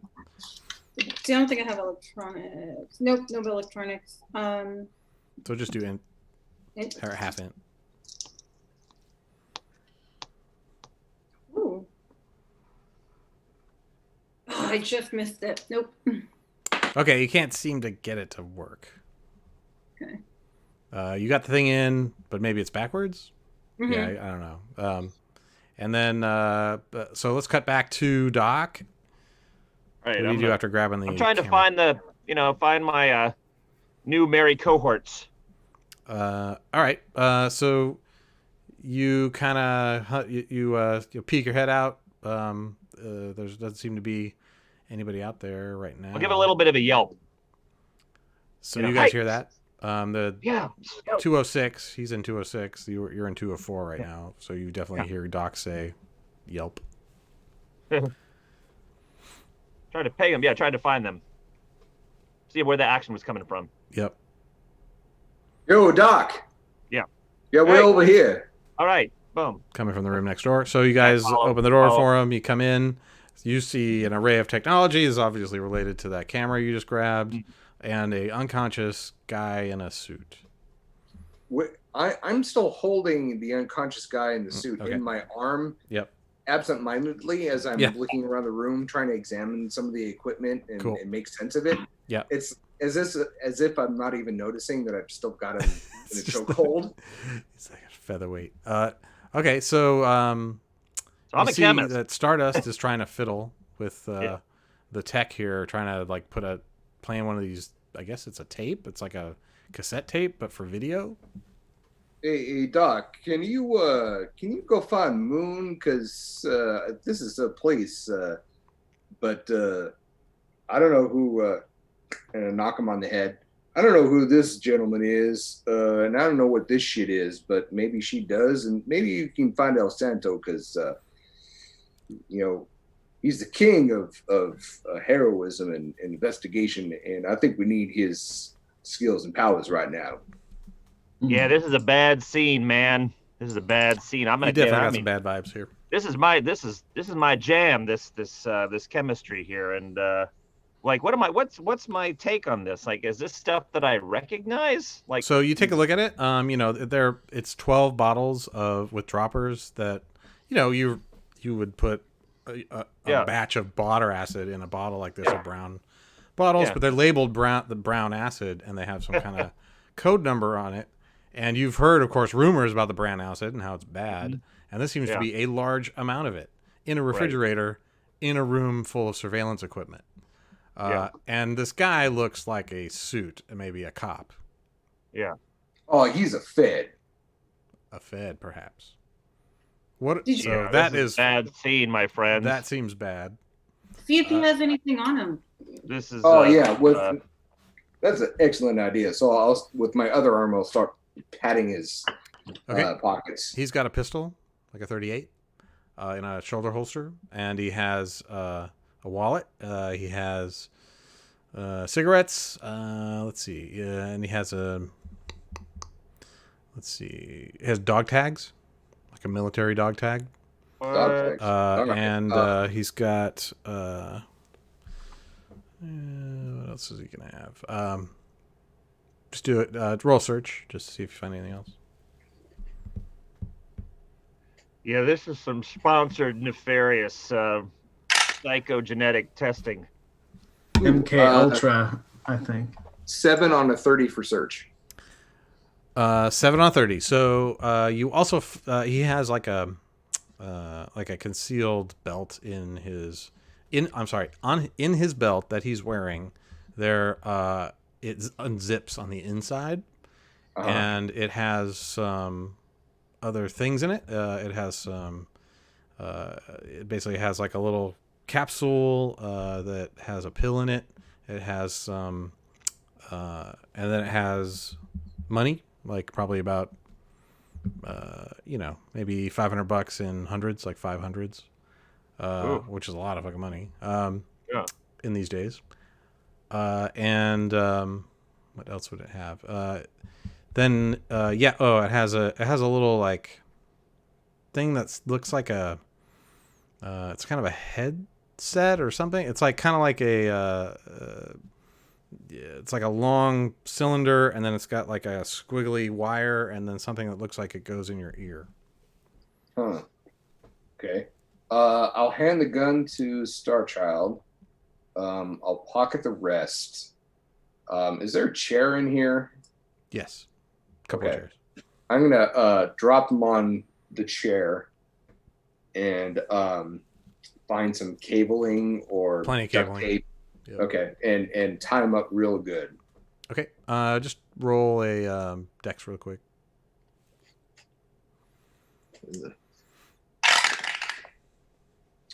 Made it by 1. 49 out of 50. So that's good. Like the closer you make it, the better you do. Actually, it's not like as far under as you want to go. So that's so you time up real good. Okay. All right. So let's go back downstairs. Moon and El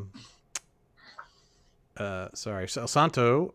It's basically been about an hour, and the folks haven't showed up.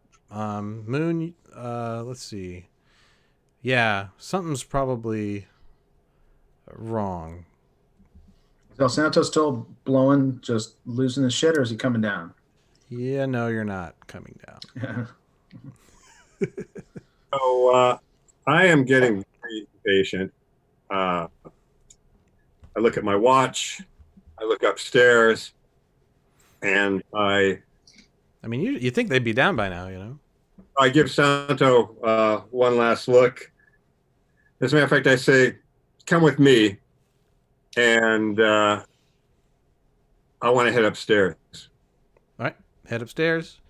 He'll follow if she doesn't look like a demon. He'll follow. It's our borderline. Falls She behind me. smells like a demon. I There's see a whiff the of brimstone in her perfume as you follow behind her. I'm suspicious. I see the open door to the surveillance room, and I go, "Oh, It's not open. It's closed. it's closed." So I go to the surveillance room. Yep. And open the door. Okay, you have a key, so you open it up, and lo and behold, Al is tied up in a chair, and then 3 of the people you woke up with are all sort of casing the room and looking around and searching him. So I'm very pissed off, and I say, "You're supposed to be getting laid. You are not supposed to be in here." Yeah, we already took care of that, and we moved on. What the fuck is going on here, Moon?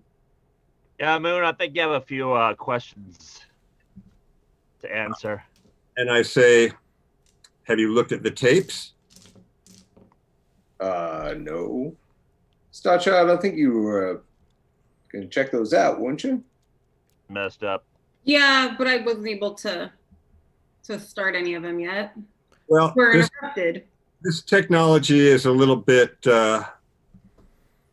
above your pay grade. Let me show you. You come this far. I take a tape and I stick it. All right, And- so you stick it in. Tape plays on a CRT. Wow, geez, giant like 12-inch TV. It's color, and you see basically a couple of. It's like a 4-camera thing. This looks like it's from 2 cameras from 2 rooms, and they in quadrants, and it just shows essentially people like having sex, and then depending on which one you watch, sometimes they freak out, sometimes they go to sleep, sometimes they really freak out, and then one of them has a person strangling the guest that they're with, and what looks like to death. So everybody who are not hardened on violence, make a sanity check. This is when El Santo walks into the room. Yep. What the fuck is this? Who made it? Who didn't? So Yeah. I have 1 X for violence. Does that mean I'm hardened? No, you have to have 3 checks, and then you're like a psychopath. Okay. Because El Santo has 3 checks. El Santo is hardened. Oh, okay. So you don't need to save. And these are my. Made it. Okay. So you don't lose any Yep. sand if you save. If you miss it, anyone miss it? And Moon, you need to roll this too. You've not seen this tape. Oh, I haven't. seen it. I'm in the room, right? So Yes. I'm seeing. Yeah, 54. Does that make your under or over your sanity? I think where is it again here? It says sanity points in the top. Yeah, 50. Oh, 50. Yeah. And you rolled 54, so you didn't That's make over. it. So, I rolled over. Okay, so seeing someone murdered is 2 sanity for you, and you can check your a hardened box on your sanity. I'm sorry, on your sanity tracker. And then Starchild, what'd you roll? I've seen some things in my day, so this So isn't yeah, possible. whatever. Moon, how about you? 76. 76? So you probably didn't make it. So you're kind of realizing, what the fuck are they doing here? I have not seen this tape. You lose 2 sanity, and so the people who lost sanity are gonna have some violent hallucinations. Hey. So I'm sorry, Marty. Did you say because I succeeded that I get a hardened? Yes. No. If you succeed, you do not get a harden. You have to fail. Okay.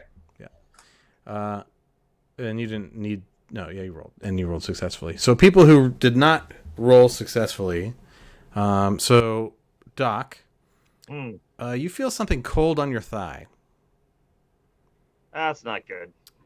So look down, and you see that your pocket knife is sticking out of your thigh. Oh God. And you have no idea how it got there. Oh God. Oh help. It's covered in blood. Blood's pouring down your leg. Okay. And then right at the same time, let's see. Sorry, who else did make it? That was I lost 2. Okay, so you're sort of standing right out in the back, and you look down, and you feel on your feet and then on your legs like hands, like a lot of hands, more hands. They're dragging you down, coming out of the carpet, and you fall. They're dragging you into the carpet, Moon. Holy fucking shit! What the hell? What the hell? So yeah, so Doc, yeah, you lose a hit point actually because you stabbed yourself. Oh, no, you can do first aid on that. I if someone actually can do stabbed first aid myself. on It's not a hallucination. Crap. it wasn't no. Oh. And so the tape goes on to show men in black suits with black ties and white shirts and black fedoras taking the body out. So at the first sign that somebody has been strangled to death, I will turn around to Moon and boom. So you're gonna hit her. Yep. But she seems to be freaking out about something and has dropped to the floor out of your reach. Oh, all right. Why is he attacking her? El Santo would be confused.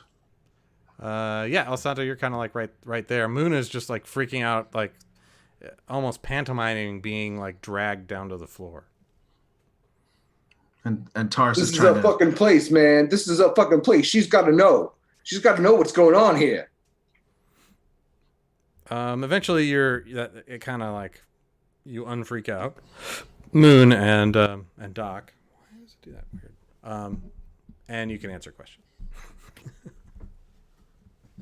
Start talking, Moon. And I have the gun kind of pointed at her. Oh, the gun.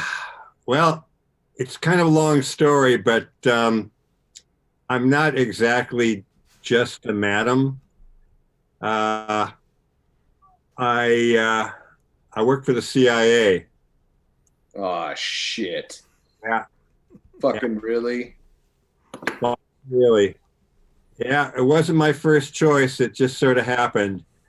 And I got this shit job, and I got to watch people and compile tapes. And somehow you guys you're all part of it. You were on a list. All of a sudden you see her, she's in like a black suit with a black tie and a black fedora and a white shirt. Moon? Yeah. Oh, man.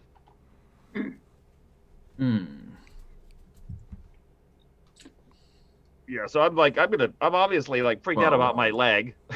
I gotta get. You're bleeding all over the floor. Yeah, I gotta like get some pressure. Like I'm looking for something I can tie around it. I probably no remedial. Just like. Yeah, roll a first aid. You have that first skill. First aid, right? I mean. Do the rest of us see that Doc has got a knife sticking out of his leg? All of a sudden, like the visual of her wearing a suit breaks. Lovely. And Doc's like, my leg. So first yeah, aid, you find some stuff to you find a like a dish towel in like a room service. I roll under. Okay, so you get D4 back. So you get 4 points back. Okay, so there we go. Boom. So you wrap it up real good. It's just you kind of grazed yourself. Wraps it up. Shallow cut. I look at Moon directly and I say, "What is this business you have here? What are you doing with these people? And what is that?" And he just points at some random object on the table. You point at an object on the table that is a VCR, but you wouldn't know what that is. Perfect. Betamax. He looks very insistent, like, if he's not satisfied, then something bad will happen to somebody. Look, I'm just a cog in the wheel. All I know is that there's some really weird shit going on. It's been going on for a long time. People have been disappearing. They've been going nuts. And they got me watching tapes and bringing people in here and dosing them with brown acid. So the CIA has you out here filming people fucking and dropping acid. Yeah, it's a living. I think you're still high. Yeah, something doesn't sound quite right. I mean, I'm still high, but even I know that doesn't sound right. Well, I have had some of the brown acid more than once, so I'm not exactly sure if everything I'm telling you is a fact. You have had it more than once, but it's never been like this. And What's up? so this must be some new batch. Yeah, this is some crazy shit. Well, that's fucking reassuring. As a matter of This fact, is what if we you all took the dock night for before? free, you can take a look at the. You were kind of looking at it anyway because it's your thing, but you're taking a look at the bottles, and you can see like all the bottles but one have like numbers on them that sort of are, probably dates, and then formulations. And there's one bottle though that has a, it's kind of the most recent date, and then it has something on it, a word that's different from the other ones that says DAOLOTH.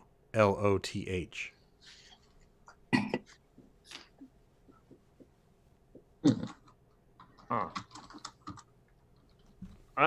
This is fascinating to me purely from a scientific perspective, of course, and I think I'm going to need to pocket that. Yep, you grab it. There's about half the bottle there. Yeah. Certainly enough for a sample to test and stuff. Mm-hmm. Yeah. Okay, Santa puts so his what do you guys fingers do next? Santa puts his fingers into the VCR and reaches inside, into where the tape goes. Yes. Tries to see what's in there. It's a bunch of cogs and springs and wheels, gears. The thing itself is articulated, so you can push it in and out. It seems to be where the tape goes. And then the tape has sort of wheels on it that the tape is spun on in the cassette. And then underneath it, it has two corresponding gears that poke up probably into those wheels and turn them. Well, Santa, Fascinating. be careful. It's kind of delicate. He shakes it. Well, it's pretty big. It's like, not that it matters for you, but it's Yes. it's a It's big like a '60s one. It's first a bloated gen, beta. beta. Yes. So yeah, he clenches it with his hands like he's ready to throw it at something if he gets more angry. You're a spy. He finally figures it out. You're a spy. Okay. Yeah. So let's see. The guy is still out. You are all. The door's closed, so no one's really bugging you. You're just in this room. Yeah, Doc's upset. He's been lured in by Moon under false pretenses, and lured into with obviously some sort of setup. Yeah, you did grab operation. a wallet off of the guy, and he has a ID that says like a driver's license, California driver's license that says Jimmy.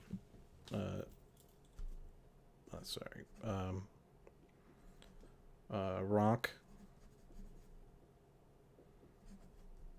And he appears to be, it has an address in San Francisco, South San Francisco, and he's got more. We got another $10 in there, maybe membership card for Sam's Club. He's got some car keys. Happen to notice a date on this his license or ID? On his ID, expires in a couple years, so it's probably an 8-year-old ID. So current to the time frame of the game. Yes. Gotcha. Okay. Because seeing this technology, I mean, Doc's got to be like, there's something going on here. This is not anything that I recognize. I mean, it's pretty crazy, but it's not. It's more like it's really expensive, like professional tech, as opposed to utterly so from the future. No. At this point, I think getting rather nervous because you guys aren't supposed to be there. Yeah. I've been turned, and bad shit's going to happen if we stick around. Well, we got a murder too. We got to find out who killed this person, and you're a witness, right? So I could see us focusing on that, El Santo certainly will want to. If you wanted to Solve do a this little murder. accounting roll or another search roll, you might be able to cross-reference the date with the one on the tape, and if there are notes about it. The other thing is there is a phone that starts to ring in the room. It's the hotel phone. Look to Moon to answer it. I'll get that. Oh, nice phone. It's festooned with eyeballs. Nice points. So yeah, the on the phone, it's the bellboy. It says, "Is everything okay up there?" Good. And yeah, everything's fine. False alarm, no problem. Satisfied customers. Okay, roll your persuade. Okay. I can roll for you if you want. Yeah, please do. I got a phone in my hand. 43, which for you is probably fine. All right, so you managed to persuade the bellboy that everything is fine, and he says, "Okay, great. Let me know when you want to send some more people up, or are we done for the day?" Done for the day. Take off early. Oh, Because I want to get out of here now. okay, cool. Well, see you tomorrow then. I've been late. Wait. And my superiors probably will not dig that. All right. So now you're cross-referencing, or are you getting out of there? What would cross-referencing entail? That's figuring out like the tape that you saw the guy murdered on, and then who it was that murdered them. It was a John. So it would be basically finding out who that John was. Yeah, I'd want to find that out before I bailed, but I'd want to find it out quick. Okay, then make a roll for search or accounting. It's an accounting adventure. Actuarial. The third level. 85. 85 is not going to do it. Can I help? And yeah, sure. Anybody else want to El try? Santo can If you're all use like his instincts. down with this quest. 54. I'm not sure search is that good. We're doing search or accounting? Either one. Whichever one's best. Yeah, made it. Makes sense. You would get it. So yeah. So No luck. Star Child like is just like a machine to find it. So you find let's see. Yeah, You find a note about the person. It says their name was Mick, but it has no last name. And it gives an address. That's not too far away. It's over on Page and like down in down in Lower Haight.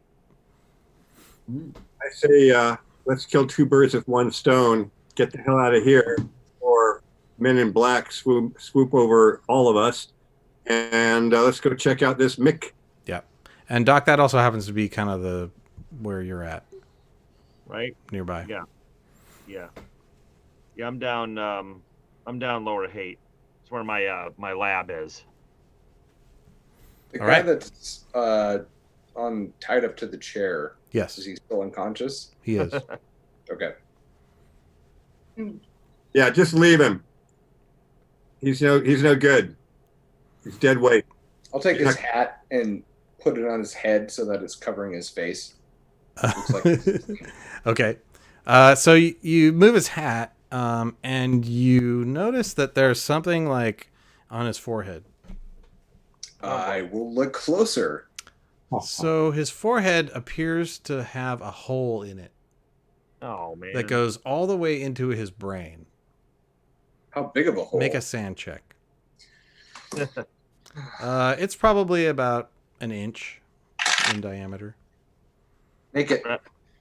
Okay, you lose one Yeah, sand because this okay. is pretty bloody insane. And yeah, his hat like sort of flops to the ground as I imagine you go and just get back away from him. Yeah, he has it's covered by the hat, so it's kind of high up, but it's a fucking hole that looks like it's just drilled What the into his head. motherfucking fuck? Do I recognize this practice? Yeah, same question. Something I would derive no. What's your medical Um, or surgery? Trepanning? Is it trepanning? well, I guess that's what occult I wondered might if do you it would too. know what that is. What's so you if you have 50%. okay, so yeah, it's you all know, or that trepanning is like putting a hole in the head. This is not like usually you put a hole in the head and then you close it up. Yeah, it's kept open. This is very, I mean, it's like a fleshy, like it's grown over and it's like just a hole, a channel into his brain. And you, if you want to make a medical roll, if you're going to examine it, well, first you got to make a sand roll as you see it. So anybody who's looking too close. Boy, I've already lost 3 sand. Good times. Breaking point coming up sometime. Here we go. Let's give it a go. Okay, hang on. 1, 2. Oh, no, bugger off. Oh, God. El Santo will look as failed well. that miserably. Failed the sand. Okay.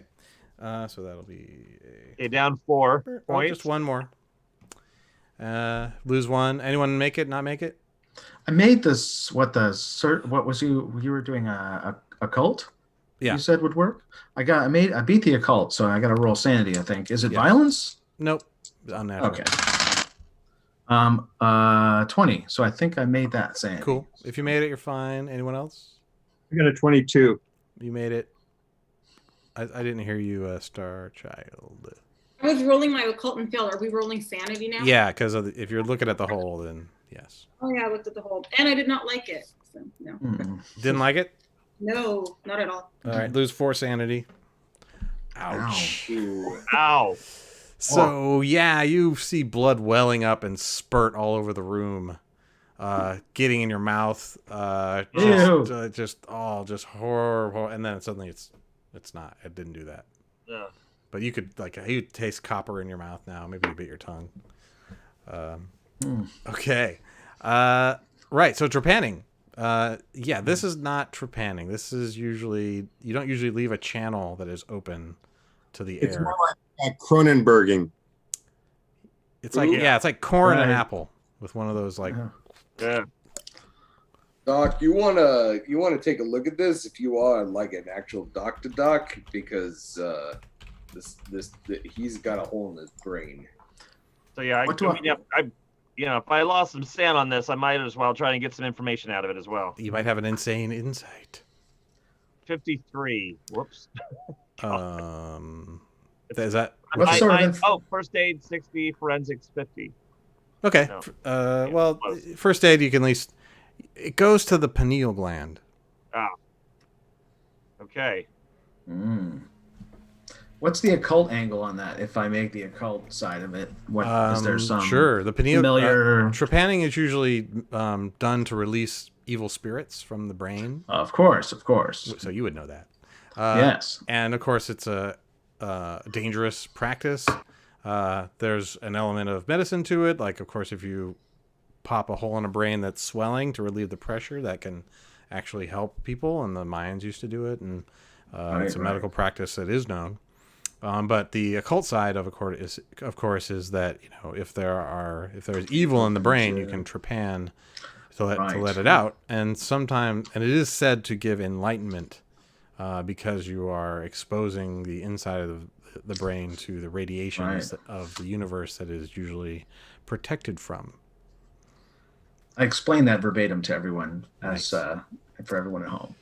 And this is in the front, not the side of the head. Right where it's like your third eye. It's angled down because it's going to the pineal. Yeah.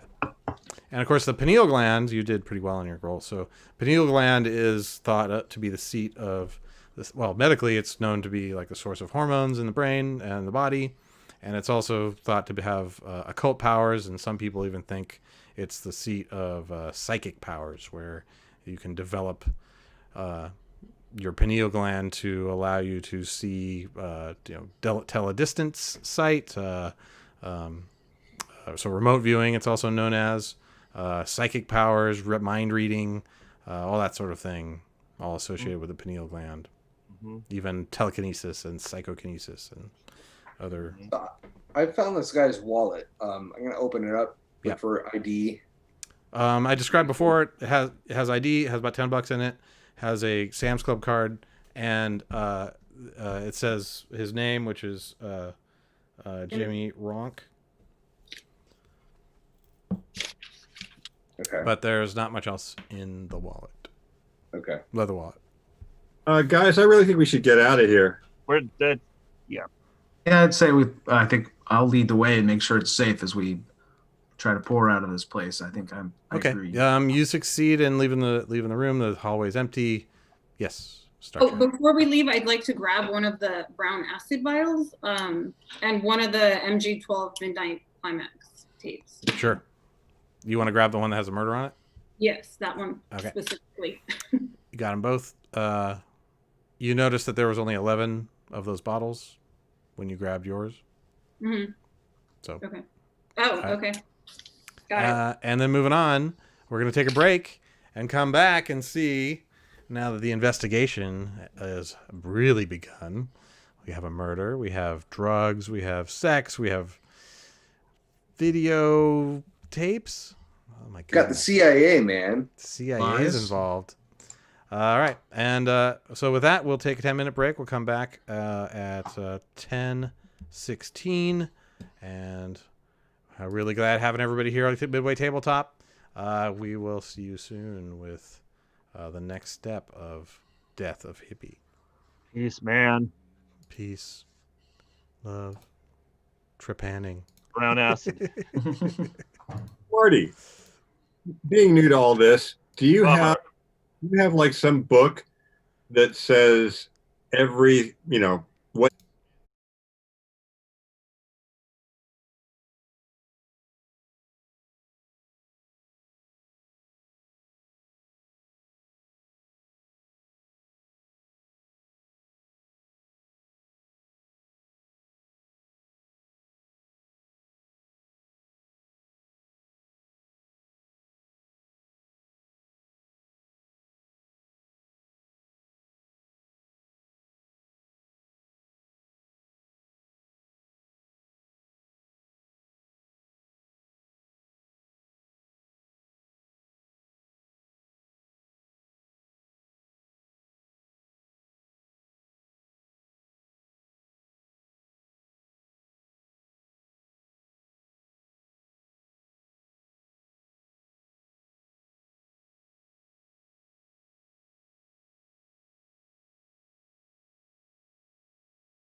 Hey everybody, we are back.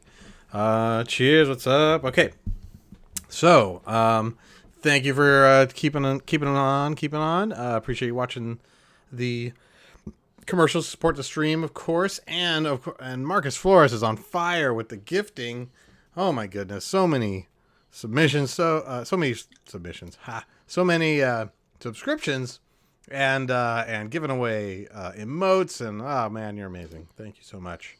Hopefully we can keep that up. If you do want to subscribe on a T1, we're going to gift rerolls. So everybody has a couple of rerolls already if you want them. So use them when you got them, especially if you're missing sand checks and stuff. That might be good for you. T2s, you can trigger a hallucination in one of the players because they're all on the brown acid. And then T3 sub for $20 will be famous NPC cameo. We really are pushing the donations right now just so we can up the number of emojis we have. On Midway Tabletop, we put in emojis usually based on ridiculous shit that happens during games. So, for instance, we have a tankard of lard with a hair in it, which was Scott's character's drink order in a game of the Eternium Road. And next up, and then of course we have Sphincter the cat. Is another emoji that's ready to go, but we need to get those subs to get more emojis on Twitch. And then Froggy, of course, and then we're doing and of course the Holy Frank, which was an amazing $100 donation that folks had now immortalized. Successes. Oh, that's so mean, Amaranth. Can we make people re-roll their sanity successes with more subs? I'm going to say yes. Yes. Make it so. As long as we have consent, we can do anything we want. All right. So, cool. So next, and then like, I think the what was the one we were saying was going to be next? Now it's out of my brain. Anyway, next up, we're going to exit the Red Vic Hotel on Haight Street. And as our investigators, trippers, have seen some terrible sights already in one of the rooms, all outfitted as a surveillance room, seeming to record liaisons where folks of the professional sex worker persuasion would dose their partners, and it would all be recorded. And they have witnessed a murder. They found some other clues too. A new version of the brown acid, amongst a lot more of it, in the surveillance. And of course, the corresponded with a. They found that the killer was named Mick, and they have an address in Lower Haight for this person. So. Now, what do you do next? You get down to the lobby. The bellboy's no longer there. There are people here, just like everywhere, but they're just lounging. You all, let's see. Anybody who's Doc is kind of in a cold flop sweat, just from the injury. He's got a hole in his pants with a bandage around it. Get in the car. Can we maybe get in Doc's car? Yeah. Sure. I might Chevy go out. Yeah. Throw him in the back. My pad's down in Lower Haight. I could use a little bit of the scene, man, is really freaking me out. This is the bad scene. Yeah. Especially as you walk outside and this ghost parade is marching endlessly to Kezar Stadium. And so you need to walk back to Zero's place to get to your cars. Maybe we should check out the stadium first and see where these people are going. I feel like that's going to reveal some information. I think that's a good idea. All right, Doc. We'll take your wheels later, but I think we gotta go. Mr. El Santo, if you wouldn't mind, my car I think is more befitting to your stature. Yes, but I believe we only have a few blocks to go. So where's your car? We need a getaway. All your cars were parked near each other. Okay, so it's back by Zero's. Yes. All right. Well, Kezar is pretty close to where we're going, right? If I know my terrain. 2-3 blocks. Yeah, so we investigate. We find out where these. So you follow up there. Everyone's cool with Nice. that. And I kind of walk over to Santo and Taurus and Starchild and kind of, so like, what about, the narc? Set us up. Yeah. Are we of the particular mind as to how to, I'm not sure she's all there, to be honest. The whole CIA thing doesn't sound quite right. I don't think she's quite right. She's a witness. We need her. That's El Santo. Sure. And he'll keep an eye on her, like kind of nodding, Right. like, yeah, he doesn't trust Moon either. He's definitely like Moon, like dosed him probably twice, as far as he knows. Yeah. Doc probably he like Only twice. Inadvertently reveals by like kind of gesturing to like he has basically he has a gun here back in his back pocket. And he's like just kind of doesn't even realize, but he's just kind of grabbing Fingering it. And you're like, okay, he's probably packing there. So yeah, You might want to be careful with that. move away. He's not even aware. He's just so like freaked out. Yeah, like looking around, like yeah. Does El Santo have been any there. rules about guns? Like, or is it only like hand-to-hand combat? He thinks guns, or is it like Batman? No. El Santo? I mean, well, if you want, yes, but I believe he has. That's used not guns traditional. before. I mean, he's a grappler. Yes, he is. Also, the you're a knife- foreign national in the USA, so Right. maybe you don't get Is caught. the with a knife gun? that was in Doc's leg did that look familiar to me? What's that? The knife that was in Doc's leg, did it look familiar to me? No, it didn't. But you definitely had. It's a a small pocket knife, Okay. so it's kind of a utility knife that makes sense. I mean, he's the kind of guy who would have a knife like that. I'm probably self-medicating once again. Oh yes, with what? Something for the pain. Oh yeah, sure. Little I stabbed myself with a knife.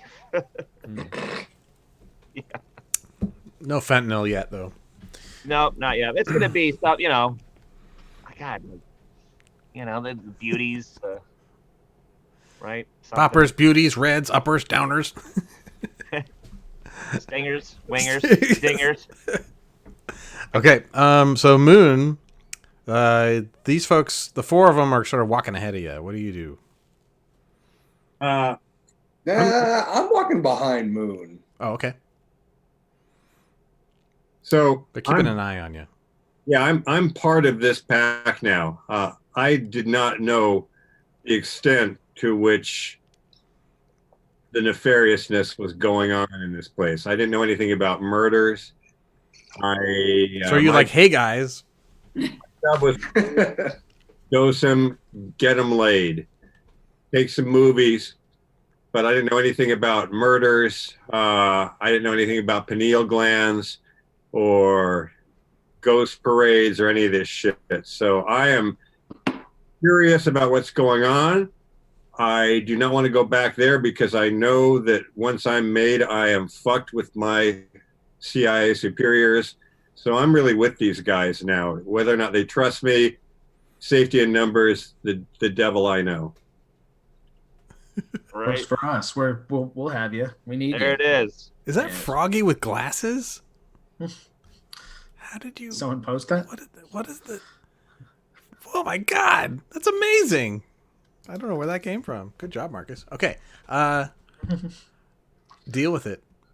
So the walk is pretty quick. There's not really anybody in your way. As you get up towards the park, you do see more like hippier type characters.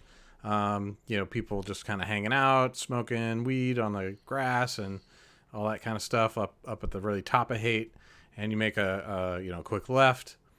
And of course this ghostly procession also makes a big quick left and sort of walks into the stadium, down to the grounds below. And it's so odd because of course there's nothing there right now. There's no game or anything like that going on right now, but they are indeed walking down into it and gathering in a big crowd.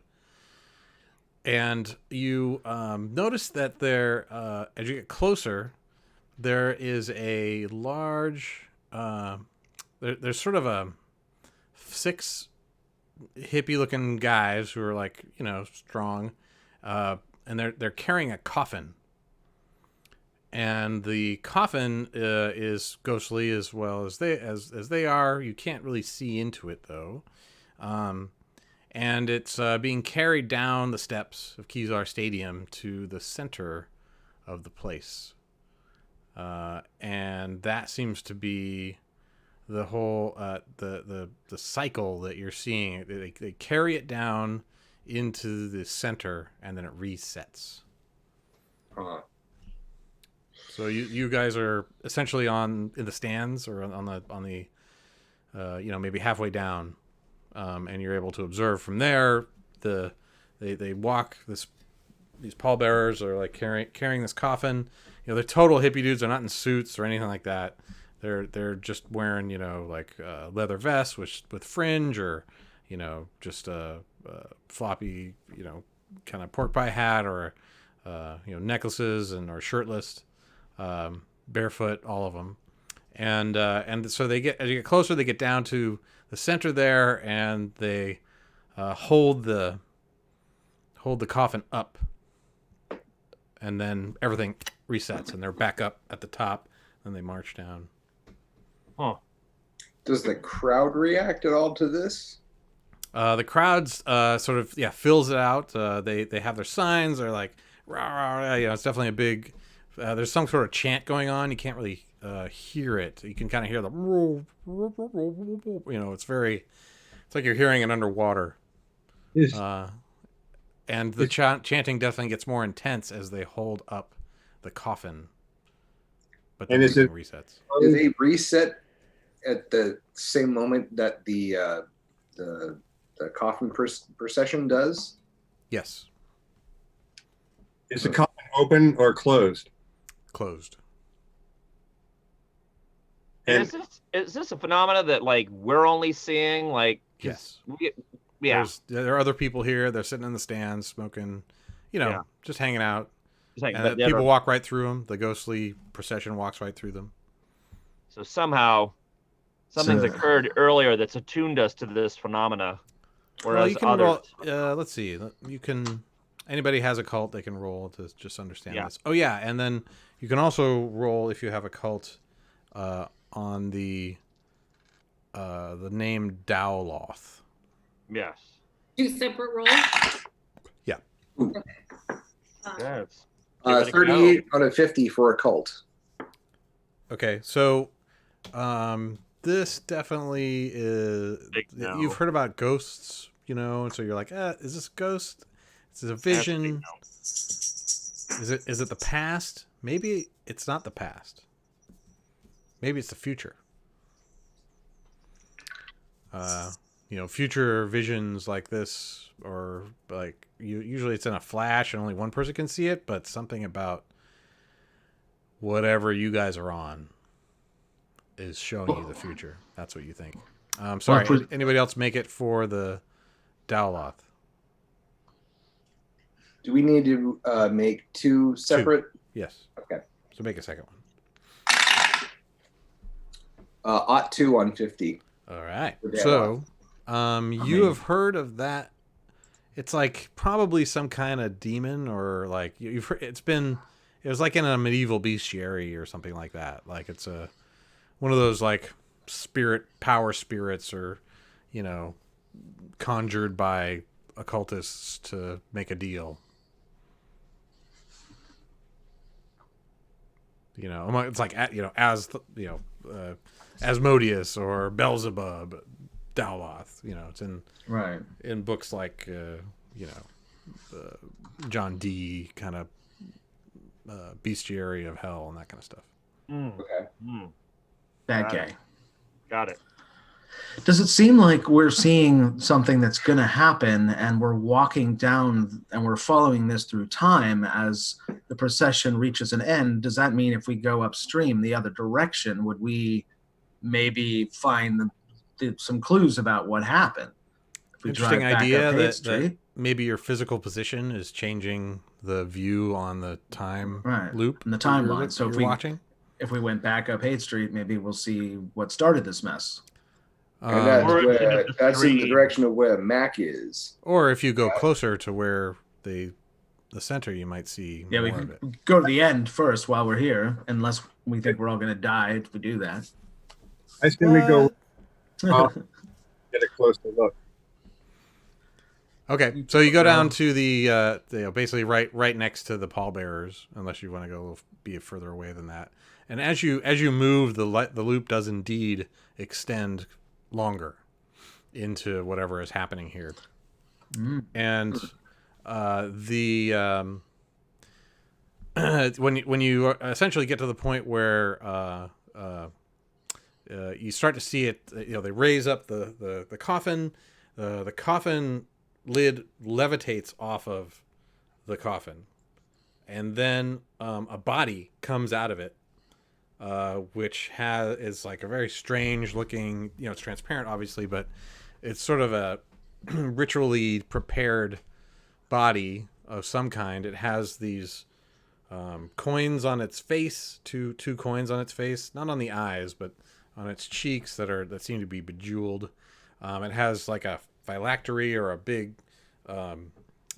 symbol of some kind on a necklace, and it's wearing sort of like linen robes, and it sort of is has the hands on the chest, and it rises out of the coffin until it's upright, and then it extends its arms in like a T pose, and then everything resets. And that seems to be as far as you can get. Roll sand. Oh, jeez. That's a bad. That's just. Nope. I'm not feeling that one. No likey. No, sir. I don't like it. Oh, sir. So my sand for this point is like 43, 44. 44. That's a lot. I gotta we say, can whittle that down a little bit more. Here we go. All right, who made it? Who didn't? I missed it, but I'm going to re-roll. Just in case. Oh, use the reroll. You got the reroll. Oh, that's right. Use the reroll. I got a 9. Yes. He survives the 9. Yes. Yes. Okay, so 16. Sento and Taurus just like pose, like ready to like take That's everything right. on. And are you going to use your perfect, like, reroll harmony. or Action keep pose. Keep the negation there, Star Child? Oh. I think you have 2 rerolls at this point. I have 2 rerolls. Sure, I'll take the reroll. all right, now there's 3 people in the pose, all perfectly like triangled, like Oh, I made it. Charlie's Angel style. Okay. That's Excellent. right. So Yeah. lose 1 sanity. Dun. Sorry, and Moon, I'm going to roll for you. I got a 20. Oh, you got 20, so you're fine. All right. I'm sorry. Anybody? Sorry. Yeah, I'm sorry. No, don't lose 1. Lose 0 if you made it. Sorry about that. Okay. Okay. So yeah, you Awesome. Way to go, team. So yeah, you see the end of this procession in something clearly, not unnatural. So, if you think this is going to happen in the future, this would be really weird. And and if everything stops after that figure comes out of the coffin, who looks pretty hippie-ish, you wonder what would happen in the real world. We don't recognize him, do we? Well, it's playing over and over, so you do get a good look at the guy, or the body that rises out there. You don't recognize that person, but the pallbearers, you recognize one of them. One of the is a guy. Everybody make a luck roll, which just means roll your power times 5. Under your power times 5. I don't know what. Can you do that? Power. Power is. Okay, there we go. Power times 10. Yeah, 50%. Ought 3. 60. Yeah. Okay, so people who made it know 34. this guy. His name is Paul. He's a digger. He's an artist, sculptor, and he definitely lives in a commune around Haight, on the other side of the Panhandle, up in Stanton, Fulton, or not that far, but yeah, over there. So do we want to check him out, or do we want to check out the other guy that we were going to check out? Well, how close can we get any closer to see more of what's going to happen, or have we reached If you like center? stand right in the center and up, that's what you see. That's it. Yeah. Hmm. Resets after it ascends and raises and opens his arms. We can split the party, Bad but I think we need to see this Matt guy because we know he's real. yeah, I Right. say, all right. Great. Tired of these ghosts. Okay, so you move out of the Kizar Stadium, leaving the ghost procession behind. And definitely strikes you as like a kind of a funeral. Yeah. So you guys saw previously on there was a flyer. It was that notice. Yes. And so if you look at the notice, which is actually on the stuff we shared on social media, but we can look at it really quick. This will be interesting. Let's see how I break things if I share the screen. Anyway, it's it's the invitation to the funeral procession for the death of Hippie. And in the funeral notice, Hippie in the Haight Ashbury district of this city, Hippie, devoted son of mass media. Friends are invited to attend services beginning at sunrise, October 6, 1967, at Buena Vista Park. That's where it starts. And what's today's date? October 5th. What? Right. Well, that's the other way around. But we could learn something about this guy up. So this Bye. happens tomorrow. Yep. Well, we could go talk to. Right now it's about 1 o'clock in the afternoon. Yeah. I say we head toward the church. Would be that direction as well. The big Saint Ignatius or whatever, right? Saint Ignatius, something. Right? Right by Fulton and Stanion. So I don't know if we want to drive that way or keep walking. But So folks who know me well know where this particular guy's commune is. It's right by St. Mary's. A house right on Stanion, facing the park. Nice. A certain house. A mansion-like edifice. Wait a minute. Yeah. I used to live in this house. Anyway, so and I think Scott spent some time there too. I was in the basement. Yep, it was a nice basement. Lush. So you walk up Stanion essentially right from Kizar, which is not too far. It's maybe 6 blocks or so, 7, and you go up to this this house that it's 3-story Victorian. It's got a porch out front with a column, and it's painted green and gold, and has some folks like hanging out at the front of the stoop.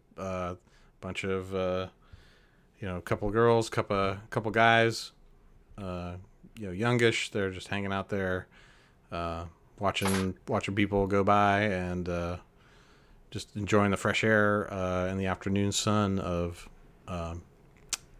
San Francisco, October. What do you do? Stride up to the place and walk in like I belong there.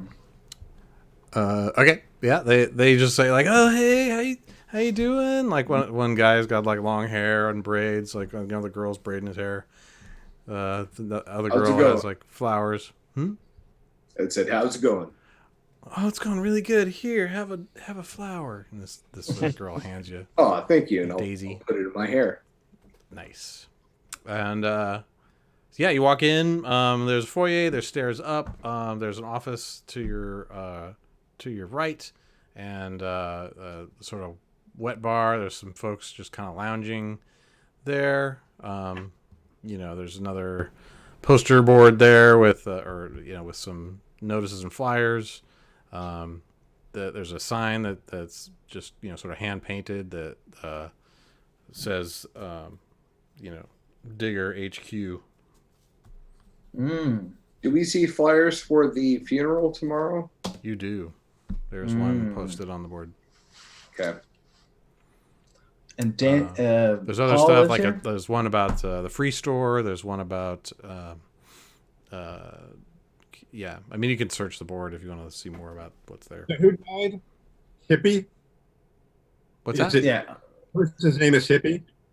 Yeah. The funeral is apparently for someone called Hippie. So I would walk up to the nearest person that was completely substantial and didn't have a hole in their head.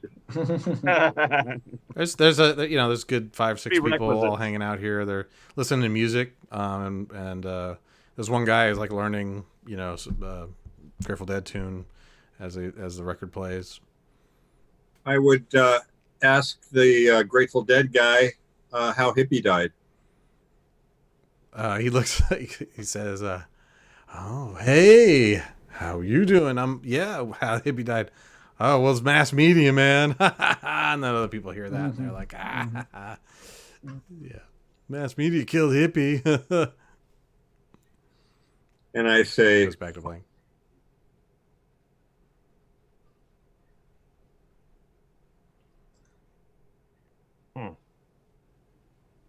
So kind of You gonna go to the funeral, chick? it's a performance, right? It's a show. It's a game. Yeah, why don't I can I write it? Listen, if I write a song for you, I mean, can you want to come up to my bedroom?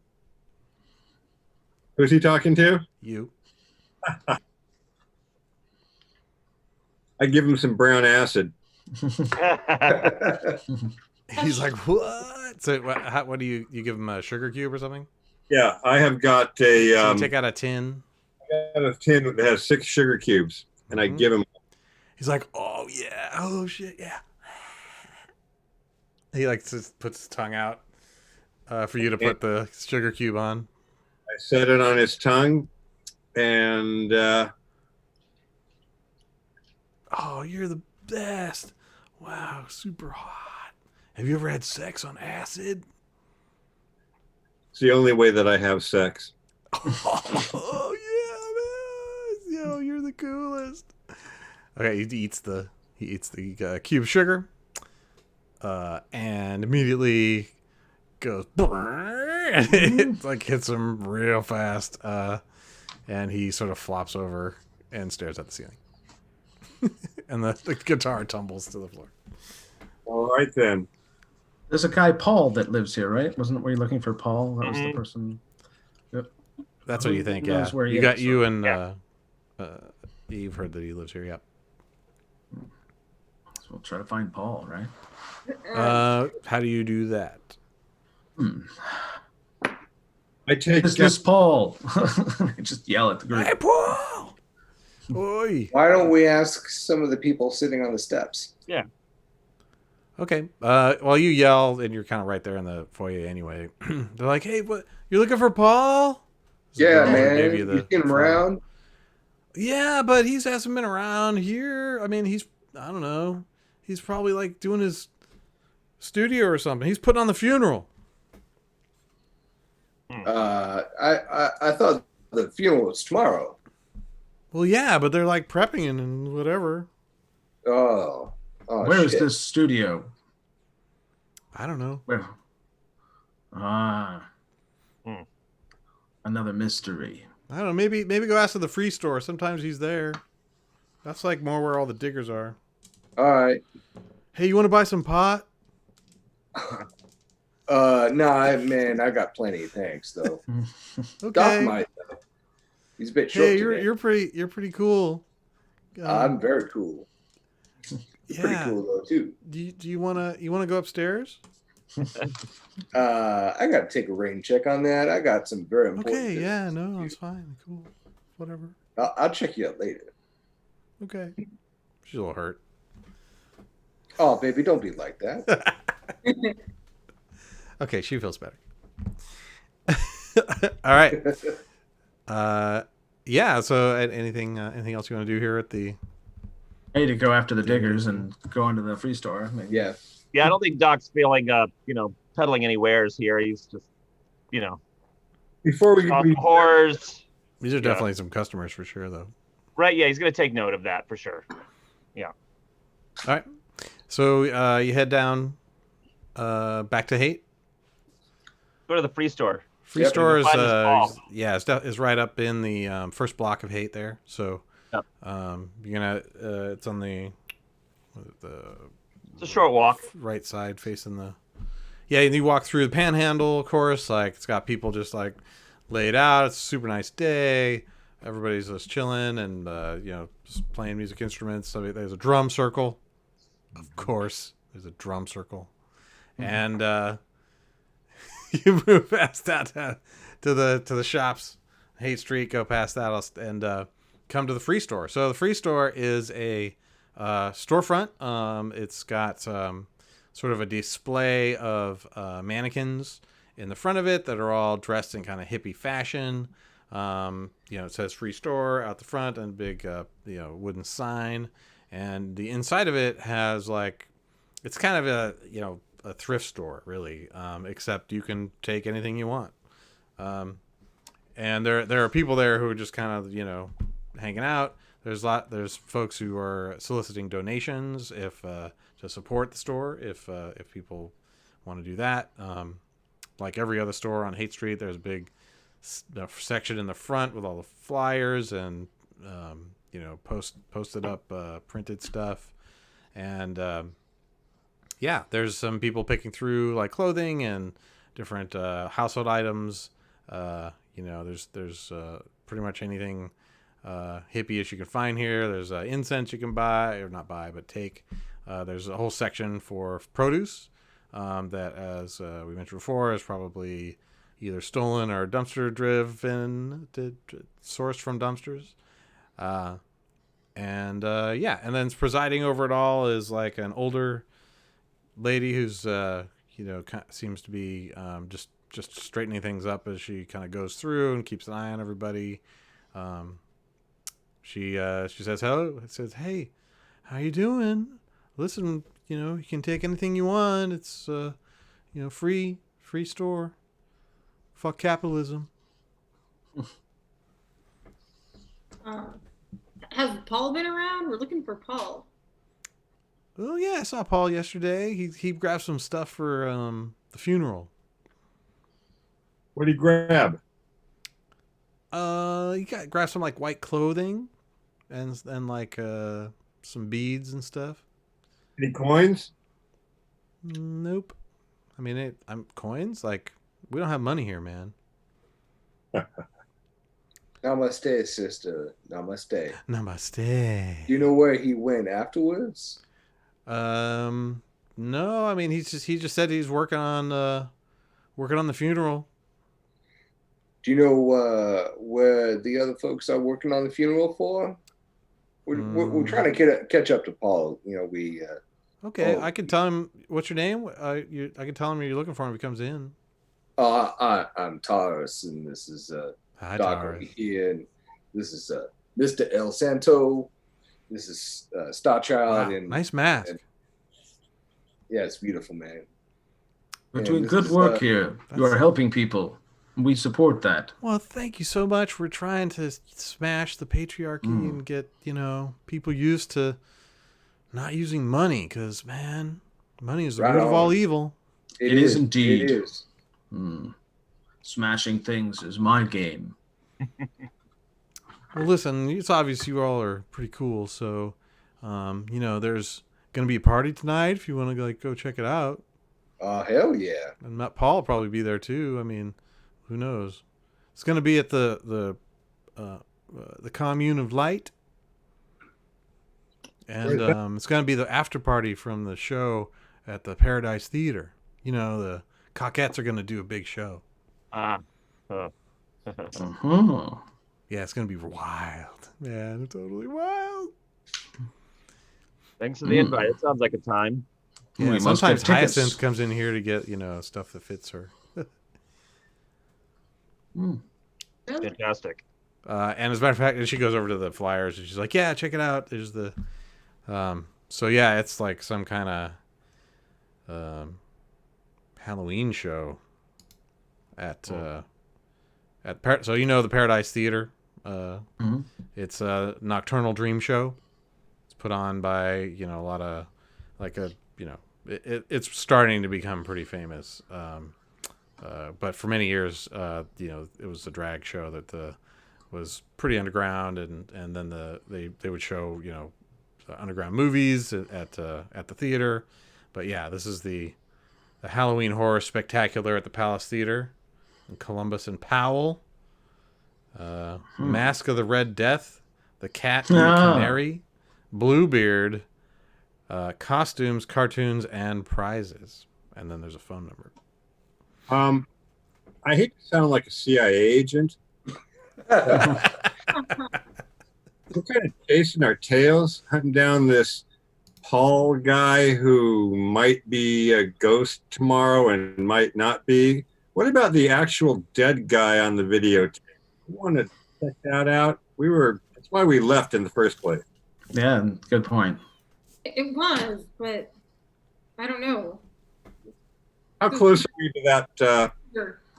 location from here? That's Lower Haight, so you would need to walk, or Down take a near bus, my place. or take a We could car. drive too. We can take the cool ride, Taurus's cool I mean, ride it's a to long, Lower it's Haight. what, 30-minute walk, Yeah. so it's not. No, I've got the Yeah, bus you can drive. get there in 5 minutes in his car. Let's say if the Three party's and a half.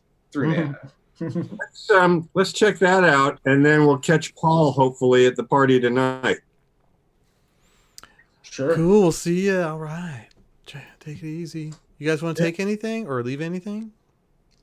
Is there anything interesting? I found the number on the flyer that you mentioned. You find a boa that you like. Look I at do. that. El There it Santo? is. Nice. Sounds Soak every single hat with brown acid. Right on the brim. Let's bring about end times. Bloop. Some of those bananas that are full of potassium and not rotting in front of us. Hail Dayloff. Yeah, they have bananas that are not rotting and in front of you. Oh, sorry, I'm not yet under sand, so not yet there yet. Not Okay. almost. You'll get there. We'll get there. No pairs of corduroy pants with separate hands in them. Nope. Not at the free store. My thoughts, just glimmers, go back to what if I could just go grab all of that brown acid. Yeah, that's a lot of money. Yeah, like thinking like, God, I should go. Maybe I'm like, no, what am I doing? That was terrible. It was Yeah, terrible. you're here in the free store thinking about money. Nice job. What It was an terrible. asshole. Hey man, You're a narc, it's dog. the media. It's the media. It's not me. So Dark. All right. She's So the witch. you head down the road back to Zero's place, and you kind of get to your cars, and just in time to see a bunch of cops breaking in to Zero's place. They're literally kicking down the door as you walk down the street. There's probably Are 6 these real cops. cops or pig head cops that are semi-corporeal? What's the difference?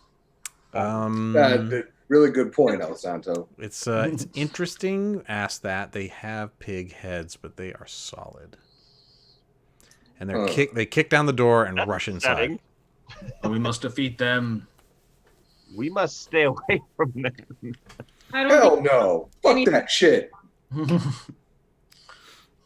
Yeah, I mean, that would be my motivation was to other people screaming like, oh my God, there's these giant pig men coming in here. Not for the initial set of, maybe a minute. So you get to your cars, and then yes, up from the upper Boom. floors you hear people screaming, and then you hear gunshots. Oh Shit. I'm going to rush to the danger. Rush into danger. I'm following El Santo. Yes. Okay. Yeah. So up the stairs, it's chaos. There is a just fight going on here. These cops are shooting people who are in the middle of, either sleeping or doing whatever they were doing in their bedrooms. So you definitely get a drop on one or two of them, and you can. What's your what do you want to do? I want to grab two of them and smash their heads together. Okay. So you rush into one room, and they are literally shooting someone whose blood is blossoming in the bed. Shit. And so you're hardened against violence, right? Yes. Yes. So you're a man of action. So just roll your unarmed. Unarmed? Yeah. 2. Got a 2. All right. So you easily do that, and you crack them on the head. So I'll let you do your like a D4 plus 1 to each. All right. To each? All right. So 5 and 5. Okay. So you really catch them by surprise. You knock them silly. They drop their weapons, but they're now you're in a fight with them. So what do you do? I pick up one of the guns. You can do that next round. All right. So the Taurus. Do I have my equipment on me? You do. Good. I'm going to whip out my nunchucks and Fuck yes! by the head. So you go into a different bedroom or same bedroom? Different. Oh. Okay. Rolled a 95. You got to re-roll, don't you? I do. That's my last re-roll. Burn it, baby, burn. 79. All right. So you just burst in on them. They're busy shooting people, helpless people in the bed, and they turn their pig snouts towards you as you sort of swing and miss with the nunchuck, and they got you in their sights. So anybody else do anything? Yeah. I happen to have in my equipment a silenced high standard DMS 22 pistol. Oh yeah. Because I am, after all, a CIA agent. Yes. So I whipped that baby out, and I pointed at the pig that's got the drop on my, dare I say, buddy. All right. Comrade. Yeah. Go ahead. Roll. So you drop. You get up there. You put your silenced pistol up, and fire away. Go ahead and roll a percentile, or I can roll it for you. I just rolled a 60. Okay. That's good because I roll 100. What's your what's your roll? I mean, what's your skill in pistol? Firearms 40%. Okay, so you go and you can use a reroll if you want to try and hit, because otherwise you'll miss. Yeah, let me try a reroll. Oh, that's much better. There's a 0 and a 10. 0 and a 10, 0 and a 10. So you rolled 100. So your gun jams. Oh shit! Click. And wow, no, actually you rolled 100, so I think it might explode. Oh shit! Yeah, it's gonna. Well, you know what? It doesn't explode, but it jams and you drop it. So it just goes click, and it gets you just lose your grip on it and drops to the ground. Sorry, dude, I tried. Yep. And then the you do see the bodies now, the bodies of people in the room, and so you're well played, says Marcus. So you need to make a sand roll unless you're hardened against violence. I just rolled another 100. Oh. Okay, so that's gonna be 4 sand. Oh, ouch! As you're just like, not only am I accessory to murder, now something's going on with these pigs and they're killing innocent people, and I just dropped my gun. Fuck. All right, Star Child. What do you do? Are you rushing in, or are you staying on the street? Yeah, no, I'm rushing in, and I would also like to try to see if I can help out Taurus by shooting at the cop that is on him. What gun are you using? I'll use the one that Taurus handed me. 38. Okay. 38.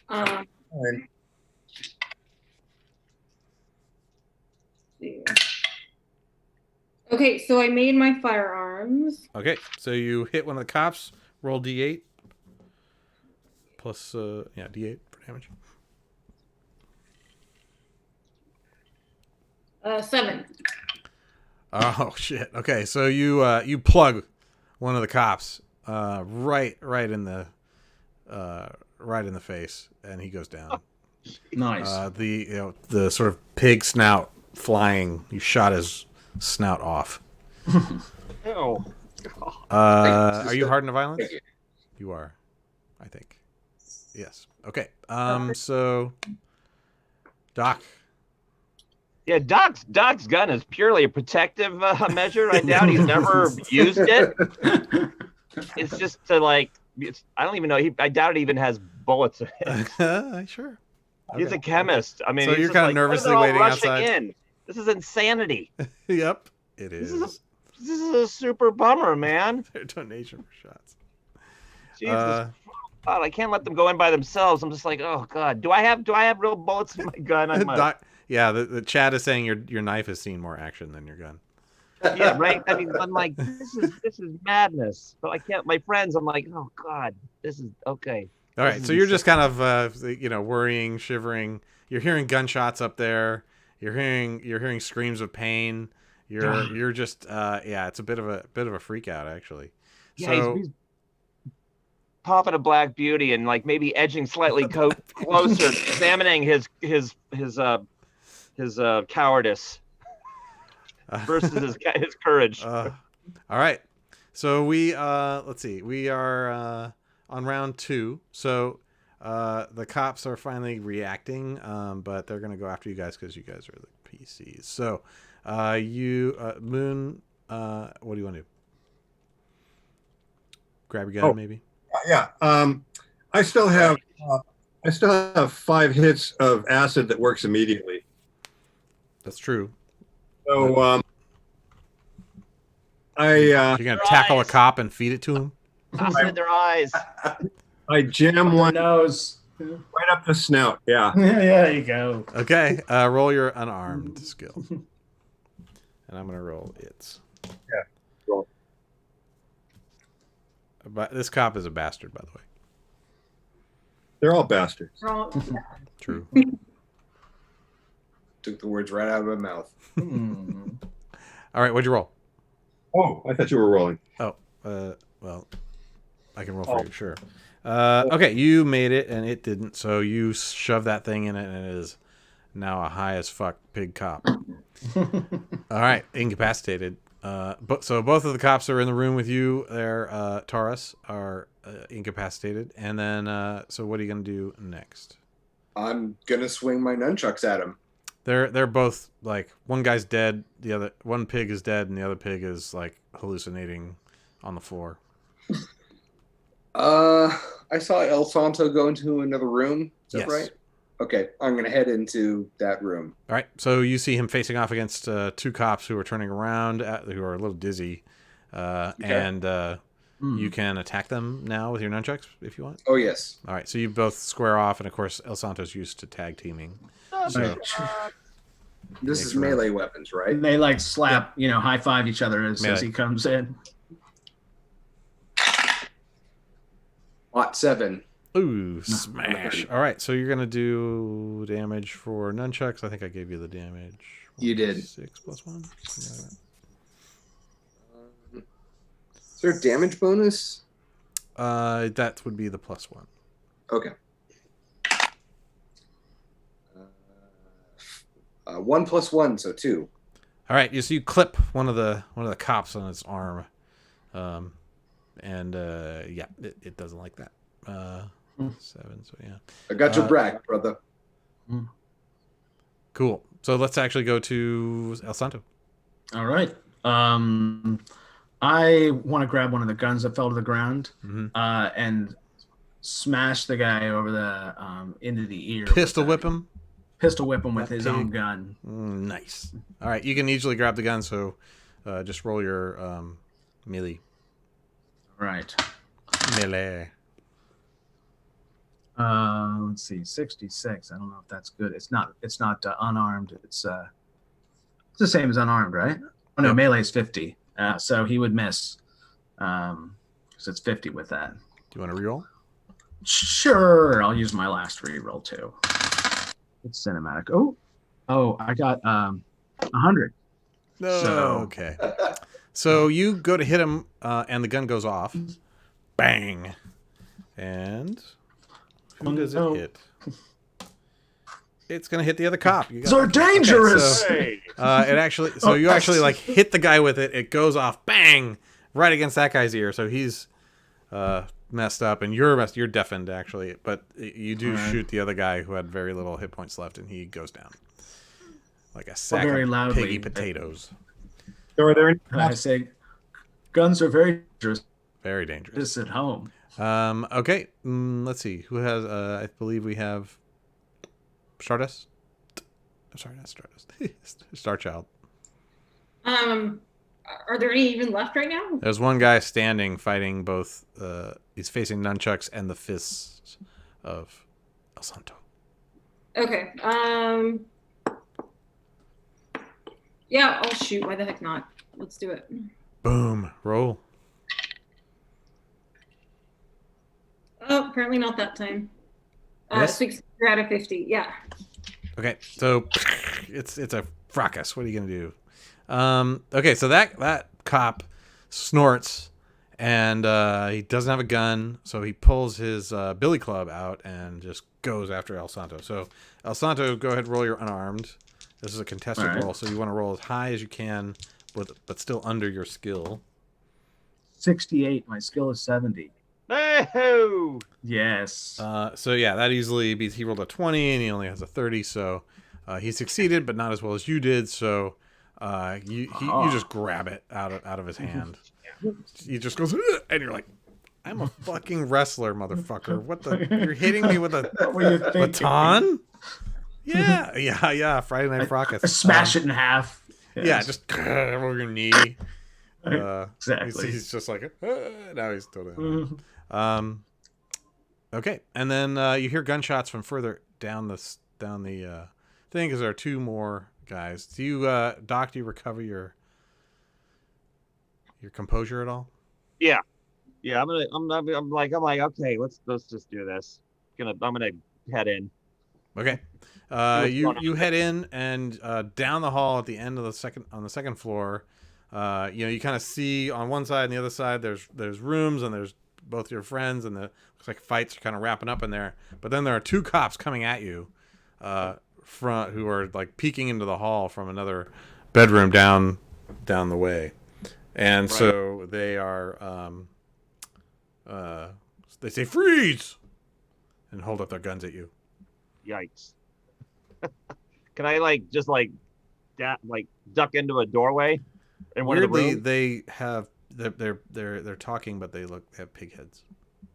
You can dodge. So roll your dodge. Yeah, they're gonna shoot at you. good times. Dodge. Where's dodge? What would that be? It's under D. It's a skill. Oh, got it. Dodge. Look at that. Oh god, that's not great.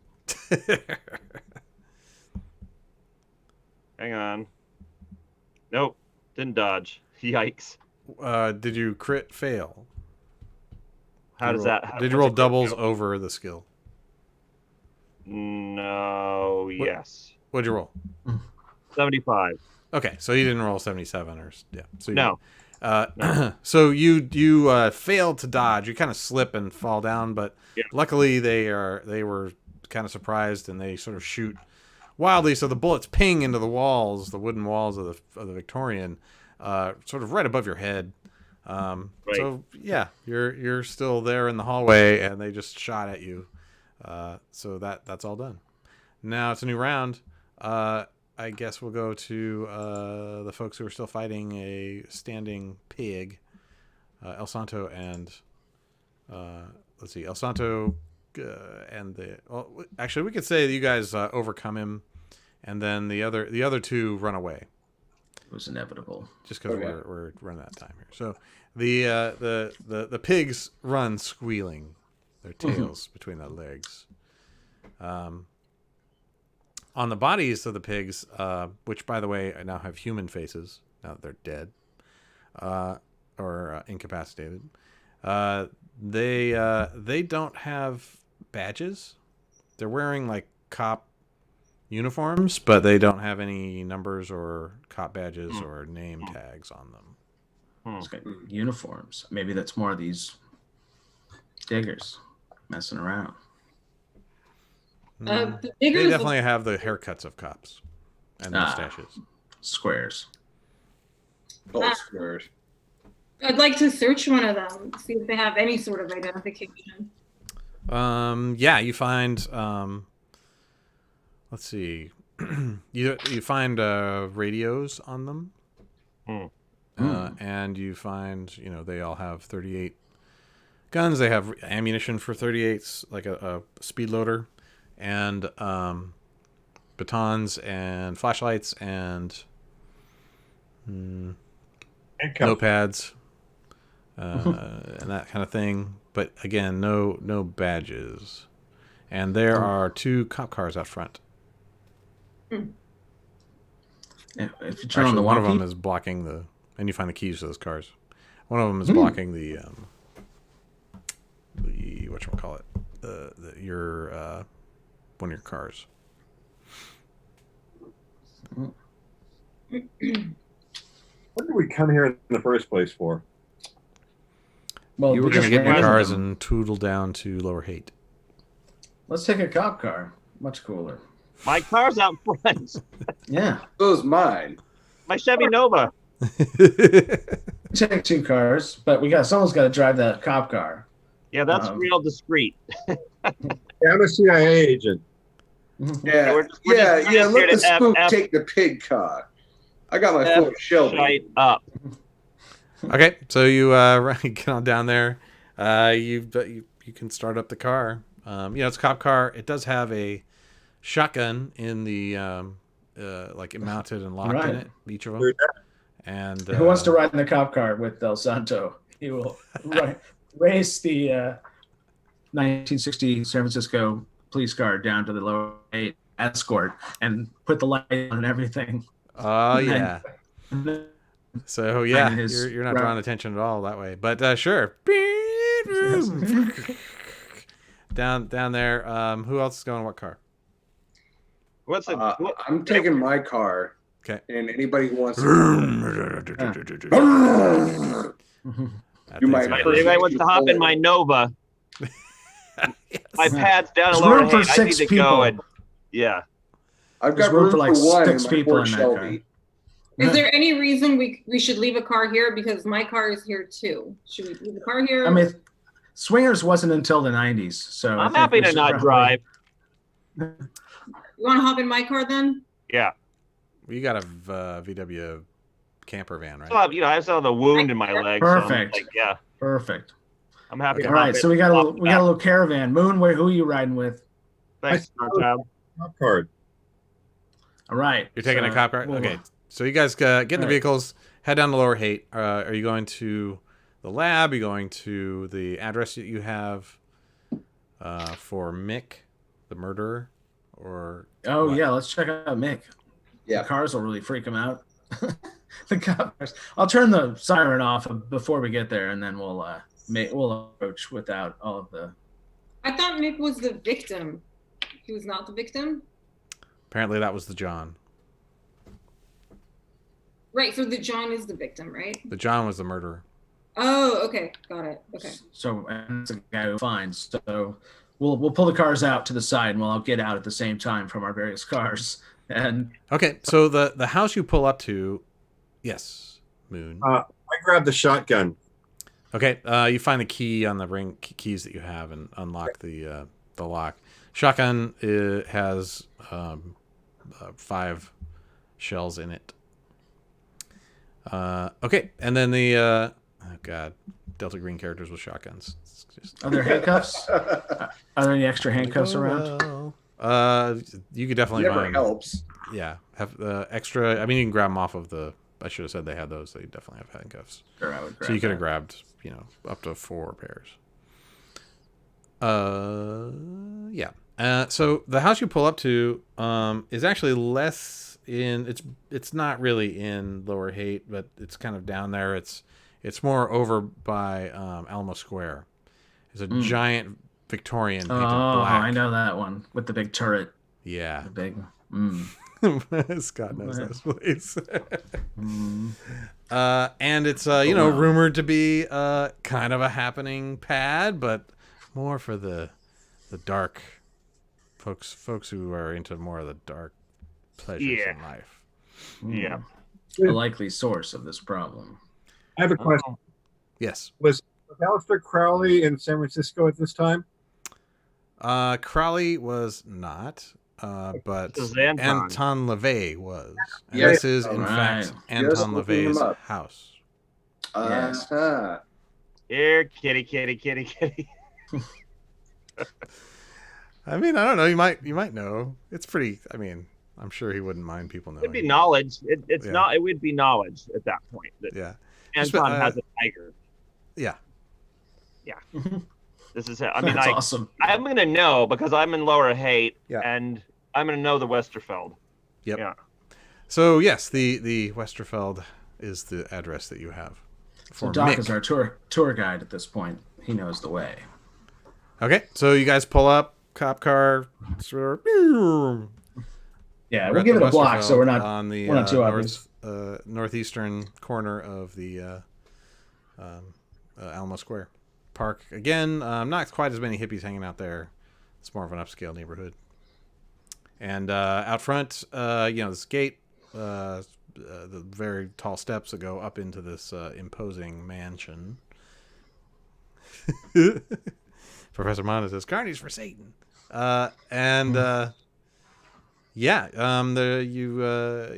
dark curtains are pulled in the windows, so you can't really see in there. But yeah, so you're hanging out right at the bottom of the gate there. There's a doorbell that you could press if you want it. If you want to. So are you guys like opening and carrying all your weapons? Hey, so hang You tight, got a hang tight, shotgun. hang tight. So have I like supplied their parties?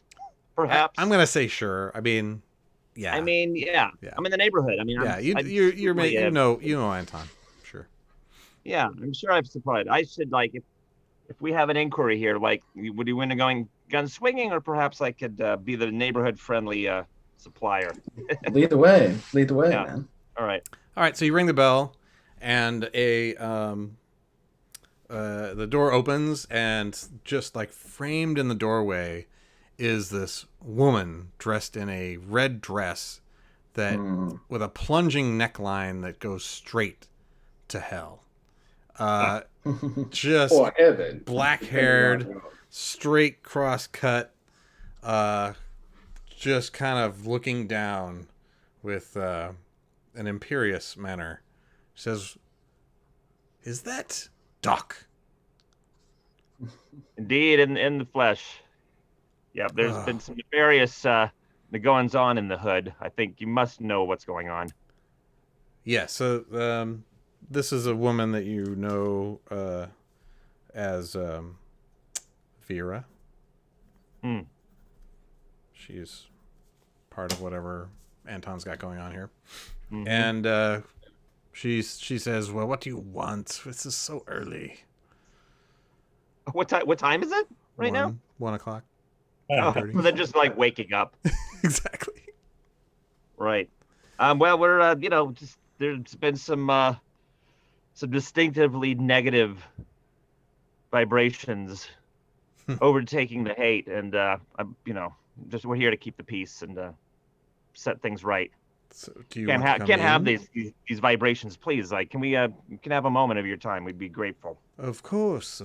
And she like glides. She presses a button. The gate buzzes, lets you in. And as you like walk up the steps, all 5 of you, she glides away, like just. Excellent. Ugh. Creepy. And so you go up into this like gorgeous wood paneled. On your right, there's a elegant staircase going up. Pictures on the walls are hung of all sorts of sort of dark visions, and amazing, beautiful furniture. There's to the right a parlor, and this is where she directs you and moves herself, and then sort of arranges herself on a a divan that is next to the fireplace, which is going. And she pokes at the flames and says, "Please have a seat." There's various couches and the seats there. I'm afraid I don't have any refreshments, but Doc, what is it you want? All right. So I'll walk over to her and take her hand and kiss it and say, "Thank you for welcoming us into your home." She looks you up and down. Well, you're very welcome. El Santo looks at her suspiciously, and he's a little freaked out by all of this. I mean, if there was like a succubus around, this is kind of what they would look like. Yeah. He knows, he recognizes, he can see the bat wings behind her. He's Oh yeah, and matter of fact, yeah, she's got them nicely folded, and oh but shit, they're there what? really? for sure. Oh, that sounds like a sanity roll. And you're like, oh, are those horns or just her hair? Yeah, definitely horns. Oh shit, Yikes.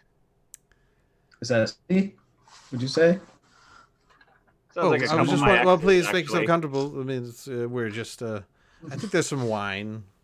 She's over there. There's a little service that has wine and liquor. She says, Oh, "Doc, dear. you've been such a friend to our to our community.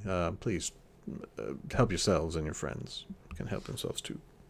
Oh, Doc, why didn't you be so courteous as to introduce us to your friend?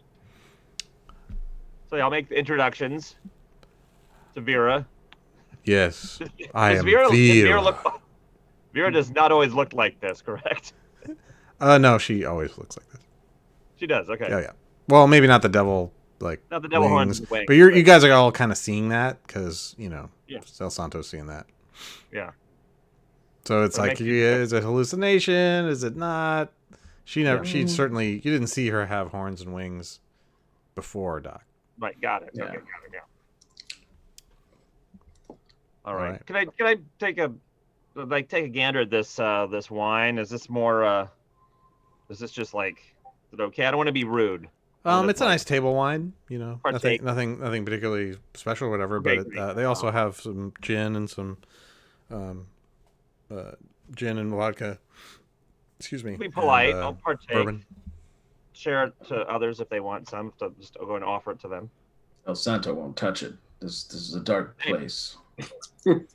Yes, you see above the fireplace there is a portrait of Anton LaVey sitting in a throne that is made to look like Baphomet, with his hand on what looks like a human skull mounted on top of a cane. And everybody knows, Really? bald, black eyeliner, Right. robe, Looks like upside down like cross. Lucifer. Arnie. Yep. Interesting. Okay, and she took off. No, she's there. She's hanging She's out. still there. Oh God. Okay. She's- God. I'm like, She's so showing- yes. I mean, I hear there's protests going on tomorrow. Are you going to the Paradise tonight? See the Halloween show? Yeah, we received an invitation from one of the diggers at the free store, but we're Diggers. here to. We have What a bunch of shared fools.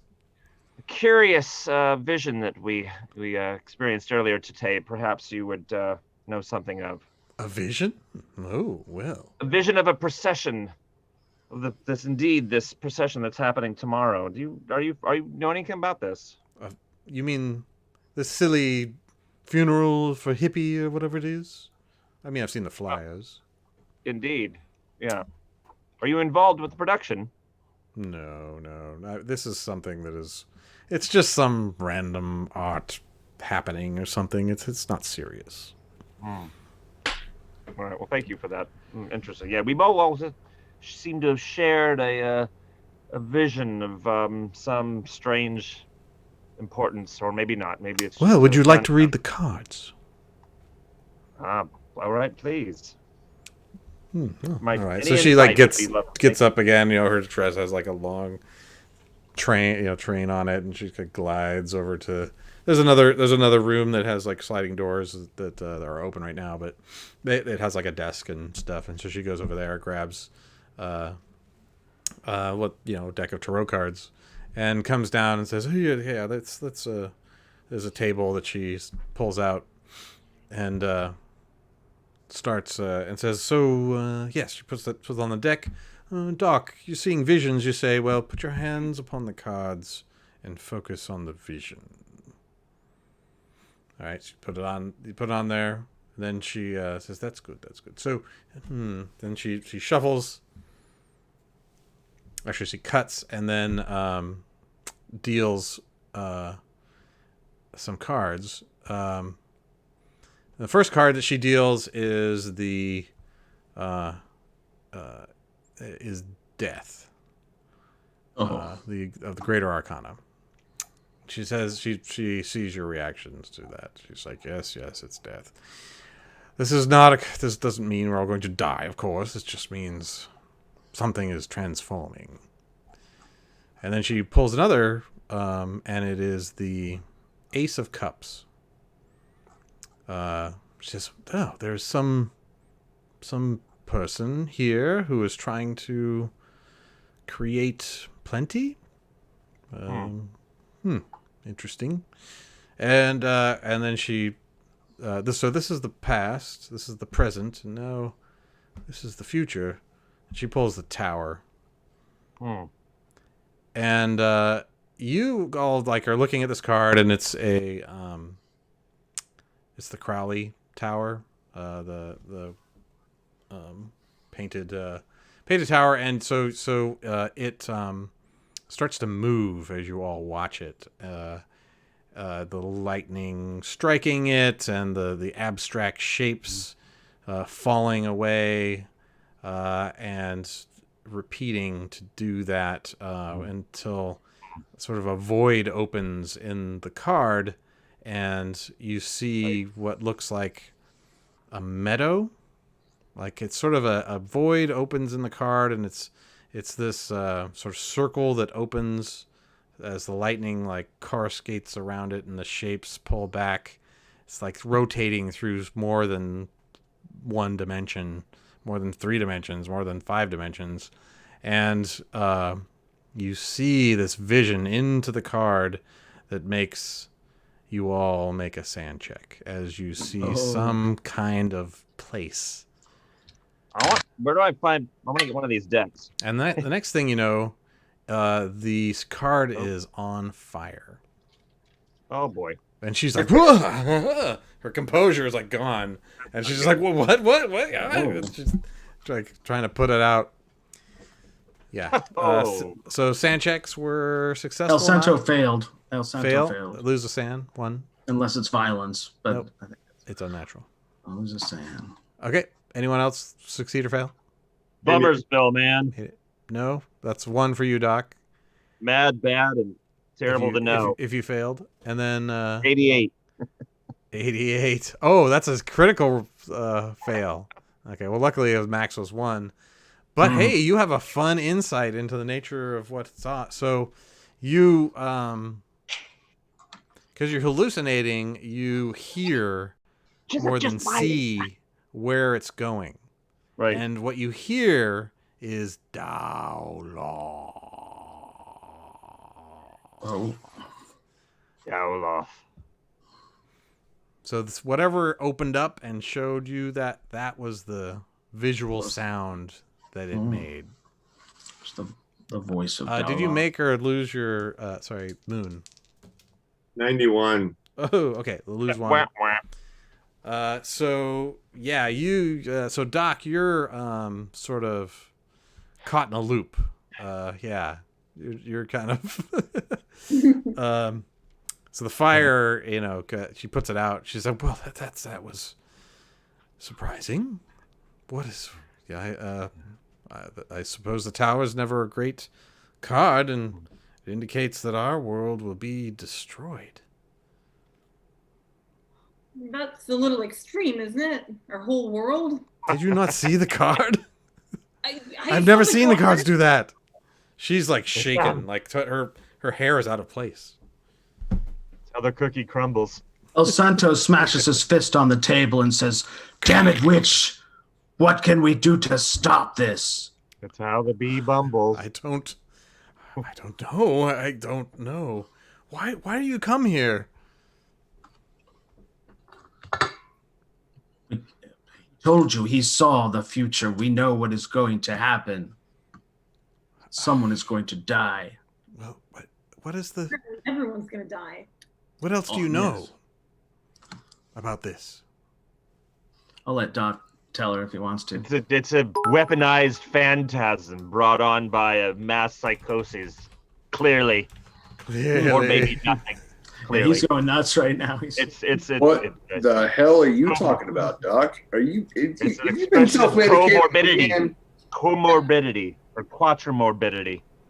I think Definitely weaponized Doc's been phantasms. dipping into the stash. Phantasms from the id.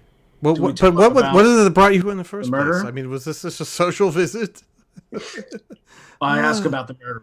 I'll just come right out and say it, because we know the murderer lives there. Yeah. So what do you Well, say? I'll straight out say, I'll tell him. I'll say his name. It's Mick. Is that right? Yeah. Yeah. I'll say it's Mick. We need to talk to Mick. Oh, well, he's upstairs. And he'll start walking upstairs. I'll Okay, follow. gosh.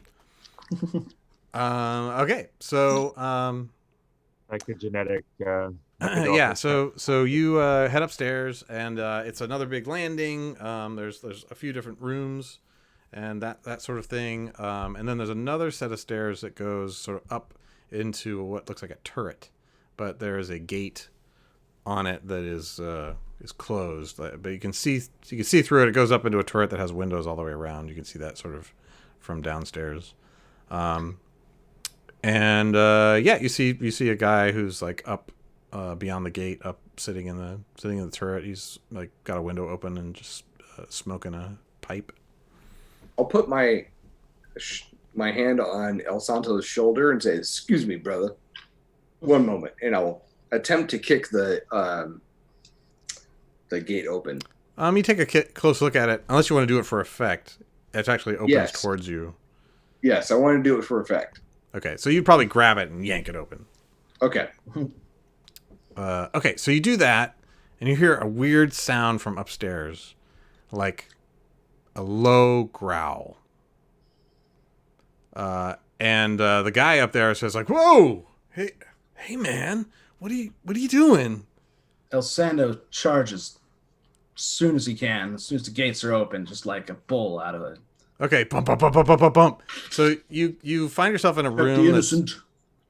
windows all the way around. It's maybe 10 feet. Well, what would you say, Scott? Like 15 feet by 15 feet? Mhm. It kind of comes up on the right of it, and then there's a big set of lounge, and there's a hookah in the center, and a guy smoking that. And there's also a fucking tiger, full-grown goddamn tiger, laying on there, its head up, and it's starting to growl at you. And the guy who's like right next to you says like, "Whoa, dude, you're scaring the tiger, man." And this guy, Mick, you assume, is kind of a short guy. He's like a little bit balding. He's got like really hairy eyebrows, and he's got like just a look to him. His eyes are a little too wide, and he just looks a little squirrely. But he's there like, now he's like, "Oh, what are you doing, man? You're scaring the tiger." El Santo stands there and faces off with the tiger and just tries to look into its eyes and understand that the two of them are predators and that they can coexist together, that they are equals and they will not have to fight each other. Wow. Okay, roll your power. Power? All right. Roll your power. You get the eye of the tiger. All right. That's right, Amaranth. 29. That's probably pretty good. Yeah. Okay. We'll contest it. 60%. Yeah. So 29. So he made it by. Okay. The tiger rolls 71. So it's not. So you cow this fucking tiger with your it just goes like, you are a superior predator. So it just kind of like tucks its tail and direct it to the back of the room and stride in there. Although it is a cat, so it's kind of just like, it's like, oh, I didn't even notice you. It's a cat. Mick's like, holy, what the? How did you fucking do that? I am no Santo. So this guy is definitely the guy you saw in the video. Whoa. All right. And he's the guy who did it, as far as we know. He strangled a woman to death with his bare hands. I'll wait for everyone else to come on up. Okay, so you guys pile up in the turret. It's really nice up here, and there's a tiger. I'm right behind El Santo, and after I see him cow the tiger, I will turn to him and he bows. He offers the same bow. He's also a martial artist. He knows multiple martial arts, and you can tell that he has the same form. He's got like a third black belt in karate. Yeah. Moon, what do you do?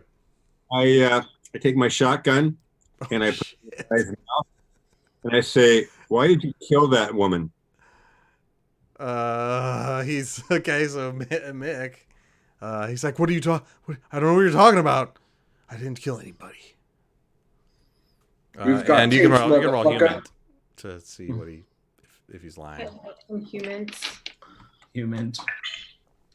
Human. Human. That's my new word of the day. Mm-hmm. Who made it? Nope. Anybody? Nope. I'm wrong for you. Rolled 100. Moon. 84. Nope.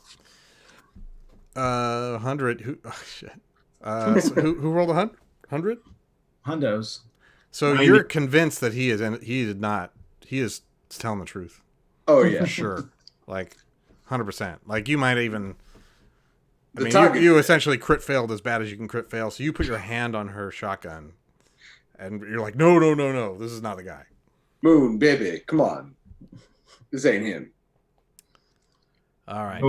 Reluctant to go on my shotgun. Did anyone roll better? El Santo cowed a tiger. I can't believe that happened in this game. Sorry. Okay. So yeah, he's like, whoa. Listen, I'm just hanging out. I'm just here, man. And weirdly, you guys are seeing a swastika on his forehead.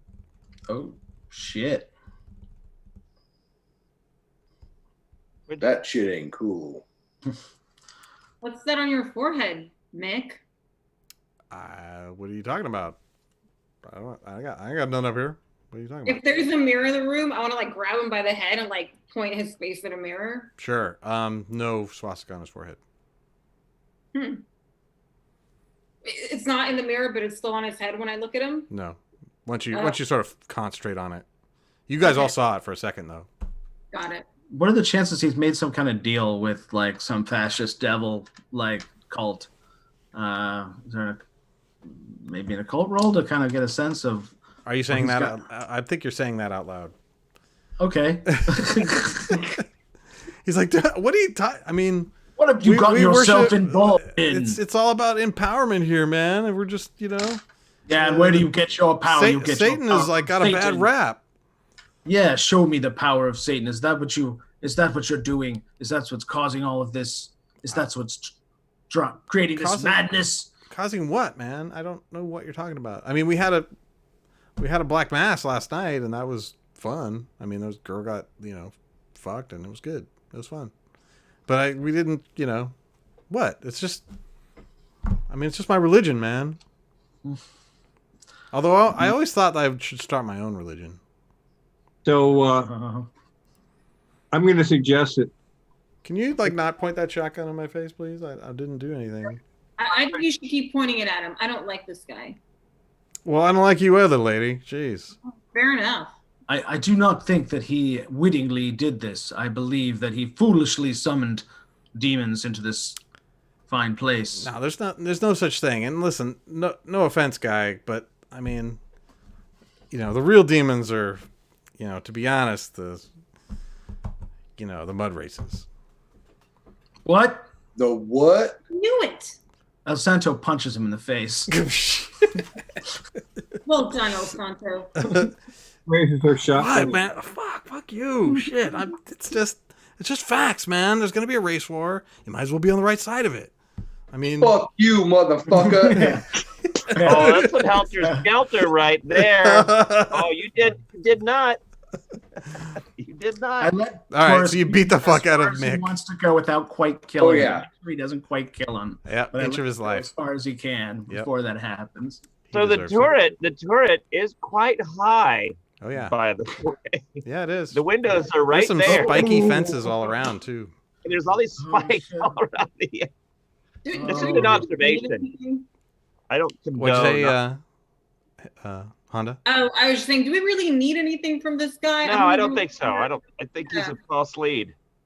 Well, actually, is Anton home? This guy has been beaten into unconsciousness, so I'm gonna assume you're gonna go downstairs. He's missing several teeth. Yep. Yeah. Oh yeah, Leave he him is. there in a pot. Maybe the tiger will That's have how a that snack. happened. We'll see how the tiger feels about all this. All right, so you walk downstairs and Vera's like kind of down there going like, what is going on? Did you just Racial like justice. beat the fuck out of Mick? I mean, I admit he goddamn deserves right. it, but Yeah, he had it coming. okay, well, yes, I think that it might be time for you to go now.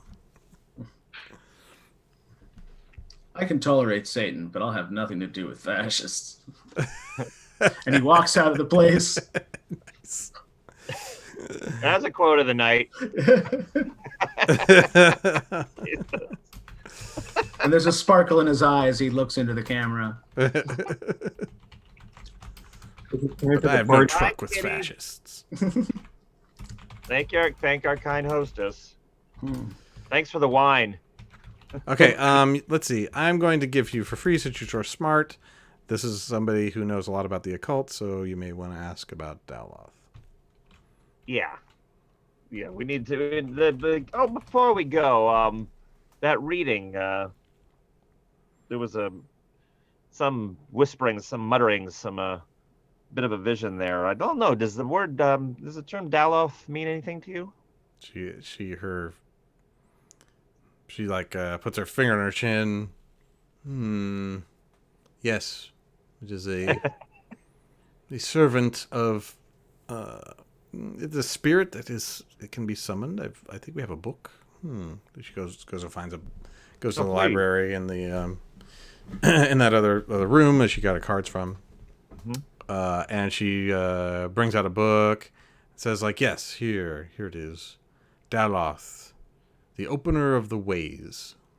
And the entry reads, it's some kind of minor demon or god or fairy or something that can open gates between things. Seems to be related to another thing called Yog-Sothoth, which is the key and the opener of the gate, but it is a different aspect or a child, something like that. And the let's see, what else would you know? There is in the book it lists some of the places that it opens to. Some places some place called Lang, some place called Summerland, some place called That was the vision. Yuggoth. Now there goes the neighborhood. Was that the Black Mass? Was that the Summerlands. Oh, the Black Mass. The Interpreters, Golden Gate Park. We don't need to open gates. We summon things here and take power from them. That is the way of the devil. Yes. My dear, I'm just right around the corner here. Mind if I just study this just for a bit more, and I'll get it right back to you? Make a persuade. Yeah. Knowing that it's probably unlikely that somebody's going to loan a book, but you never know. If you can charm. Persuasion. Okay, not too bad. You made it? 29. Oh yeah. She's like, 40. for you, darling. Oh well, you do give us such good quality. So yes, feel free. So she gives it to you. You are too gracious. Thank you for your hospitality. Sorry for the skirmish upstairs. Mick's an asshole. All right, so you guys head out to your lab next, I guess. Yeah. Yes, the last stop. Okay, so you hit the lab, and just kind of you take out the formulation that you found, which is you can go ahead and make your chemistry roll, and so we have the bubbling shots of the bubbling tubes and the like a litmus paper and all kinds of 1960s science shit. Yeah. Okay, chemistry, pharmacy. Why don't I see it? It's science chemistry, I think. Oh, biology, chemistry. Yeah. There we go. Yeah. Oh, yeah, 70. All right. Come on. There we are. Boom, bitty, yip, zip. No. Oh, yeah, 15. Wham. Okay, so easily make it, and so you're able to do things at speed. And the conclusion you come to about this acid, since you've brewed acid before, this acid has an extra compound on it that is very strange to observe under a microscope. Obviously, you can't see molecules, so you're detecting things with solutions. But when you look at it under a microscope, it has this moire or moire effect, where things seem to line up in a way that are sort of infinitely regressive. You don't know what a fractal is because those haven't really been described yet, but it has a fractal infinite sort of, when you zoom the microscope, it has a self-replicating, very strange visual to it, as you sort of, it's self-similar no matter what magnification you put it on. And you have I mean, you can guess that would really, based on your sort of seeing that and what you know about biology and how it's like interacting with your brain and what LSD does to your brain, you're like, no wonder this keeps going. This thing is like an infinite regression psychedelic. So whatever's happening in your brain is sort of keeps tunneling more and more and more. Yikes. Right. Wow. Talk about a K-hole. There we go. Yeah. Kind of an infinite K-hole. So the it's funny taking a look at your background right now, Scott. Infinite fractal. Yeah. Recursive patterns. So in terms of figuring out a way to cancel it out, no fucking idea. Right. You need to find, like, somebody put this together. So you got to figure out the lab they put it together at. Let's go to the lab, yeah. And figure out, like, where that is. Yeah, it's been architected by some nefarious means. Okay. So that's kind All right, that you spend a few hours doing that. It's nighttime at this point. Let's see. You do have, so the cop radios at one point go off, like they're sort of working, and there's a voice that says, "Come in, Team 5. Come in, Team 5. Back to base, Team 5." You got those walkies, right? We took some. Team 5 here. Oh, here we go. Okay. So you're gonna sort of pretend to be things. So go ahead and make a. It says report. Can I make an acting roll? Absolutely. Perfect. Yes. This is the greatest role you've ever played. 22. Nice. Oh, a crit success. Okay. So Klansman. you easily convince the cop that you are a long lost brother of his, and you make plans to basically have coffee at the base that he works at. And so now you have an address. This address is nearby Ooh. is let's see. Where do we put this? Now I gotta look. Yeah, it's a warehouse down in the Mission, like along DeVos. And this seems to be there's no cop station there. But this guy's like, yeah, there's this great place around the corner. Just come up the door, ask for Smitty, and we can go. We'll let you in. I'll show you around, and then we can go get some coffee around the corner. Jesus Christ, crit. 10-4, good buddy. Okay. There you go. Okay, Brothers and sisters, I think we got a plan. Are we going to smash more pigs? I do believe. Wow, talk about breaking the case. Okay, do people? We're almost at midnight. I can keep going. Does everyone want to keep going, or I mean, we can also wrap it up super quick, depending on how people are feeling. I'm good to go a few minutes late, a little late, but not too crazy. Okay. Yeah. Well, let's we'll sort of fast forward. So we have a montage, right? We are basically like, boom, you show up to the place, warehouse, blank door, open the door, overpower Smitty. You bounce into the place. It is a garage that has like a bunch of cop cars and all kind of stuff. No plates on the cars, and you find an elevator. The elevator only goes down, and it's like built into a there's concrete floor. Stuff's parked in. There's openings. There's an elevator that only goes down. No, it does. It gets the top of it. You go in and you see that there are 2 floors, or basically 2 buttons, one for up and one for down. None of it's labeled with anything. It's just lights.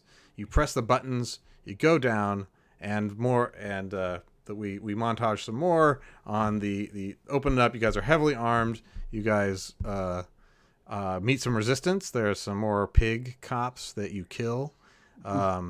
They are heavily armed. You guys probably take some damage. They have like M16s and Oh shit, stuff like that down there. There's a whole like security office with a even there's even some explosives, and you do find that the whole place is wired to explode. And then we will end the montage on a corridor that is through the security station with 6 doors, evenly spaced, and then double doors on the very end of it. And there are colored lines on the floor that go to either side. There's a red line, and then further on there's a yellow line, and then a blue line. Red line goes all the way to the end. So blue line, yellow line, red line. And at the security station, you guys don't really find anything other than a sort of a security checkpoint list where it has people who are signing in. You find some names there you don't recognize, but the on it does say codename Majestic 12, Midnight Climax. Can we say in 60s action movie fashion that all of us have managed to get our hands on M16s? You guys are all heavily fucking armed. Oh yeah. Okay. We're posing. All right. So All right. Lean in. Except for El Santo. So you're sort of stepping over the bodies of pigs, and you notice that these pigs, and you can take a good close look at the other ones, but they all have that hole in their heads that goes all the way to the pineal gland. All the guards that you take down, and all the doors are like not locked, and so you open up. The first couple of doors, they have what look to be dental offices, like sort of a dentist chair, and oh shit, and they use like a bunch of equipment and stuff like that around it. And in the chairs are people. And the people are sort of hooked up to tubing, like an intravenous tube, and they have some kind of strange headgear on that's sort of mounted like a big X-ray or light for that. And it's and then there's sort of part of an office there with a lot of records and sort of digital beeping computers and stuff like that. Medical technology too. Yikes. This person is alive in the chair, but unconscious. Oh. But you can't see the top of their head because it's in this device. Right. And it's like, El Santo will push Doc toward him. Help him. Yeah, no, we gotta, we're obliged to, I think, to see if we can at least save one of these poor devils. Does this look like a cop that's getting the process done, or just some random? Is it possible to tell? Is it a pig? Do they have the pig? No, not in a uniform. Definitely looks like a John of some kind, or one of the people who might have been part of the hotel situation. Right. So just plain clothes, like regular, Yeah, sweater so there sort of seemed to be a. You slacks. said there was like a beep. Is there a way to like disengage this machine? You can make an electronics or medical roll. I have no medicine. Heavy machinery, no. Stealth surgery, 0. Looking around here. Okay, you just do a half int. Computer science, int. You can do computer science on the tech that's there. Yeah. It's like a punch okay, cards. half intelligence. Okay, I can do that one. Let's do that one. And don't we have like another like re-roll for an important moment too, or? Yeah, I think you haven't. Have you used any rerolls? You had 2. Yeah, we used ours up. Yeah, I haven't used mine yet. So, okay, yeah, I'm well under here. Great. So you managed to detach it. Like you basically like flick some switches, and it looks like there's a mechanism, and it opens up. And with a sound, the device comes out of the person's head. And as you sort of do that, they scream, and you all roll SAN. Oh god. Shit. This is a violence, I guess. Oh, I'm immune to violence. So anybody who cares about that. Right. Rolled 100. Ooh. 100? Yep. Okay, you lose 4 SAN. Oof. 36. Ouch. Made it. Okay. Hang on. Boom. Okay, I've failed that. Oh.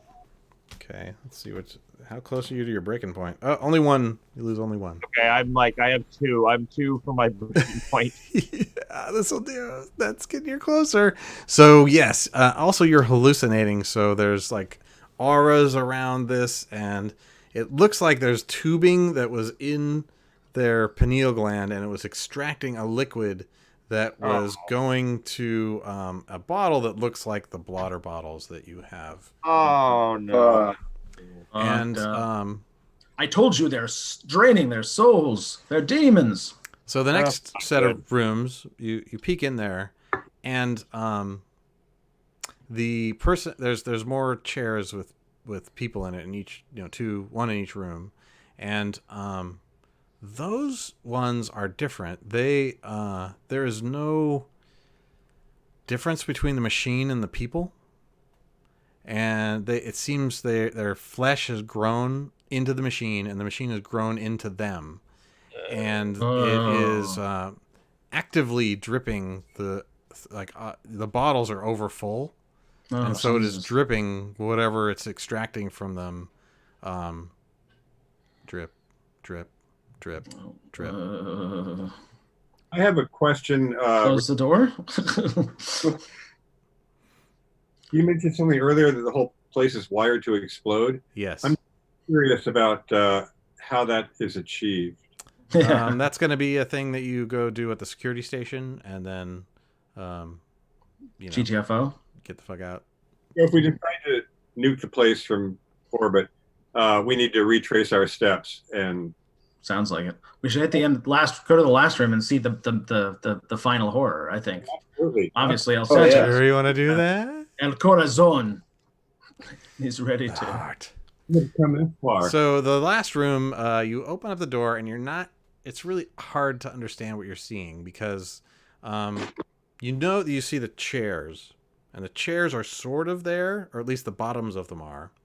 But and there were 3, and there seem to be people in them, but the people are kind of spread out, and they form like a circle, embedded with the machines, and inside the circle is a field, like a wheat field that extends into the distance, and there's a sunset that seems to be happening in wherever that place is.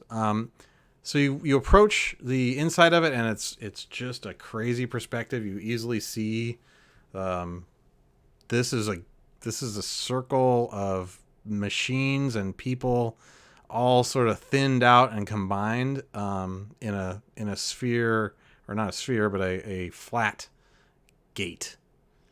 And as you look at the edge of the gate, it has that odd infinite regression property. You can't, as you look closer, you can't find the edge of the gate. Make sand checks as you That's upsetting. witness this upsettingly Yes, it's pretty unnatural brutal. phenomenon. I'm gonna need a cuddle after this game. Who's coming over for a cuddle? I need a cuddle. I missed a cuddle. Santo missed his. I think I rolled 200. Is a 20 and a 0? That's a 22. Oh boy.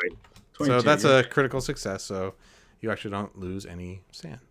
You're just like, yeah, I saw this fucking coming.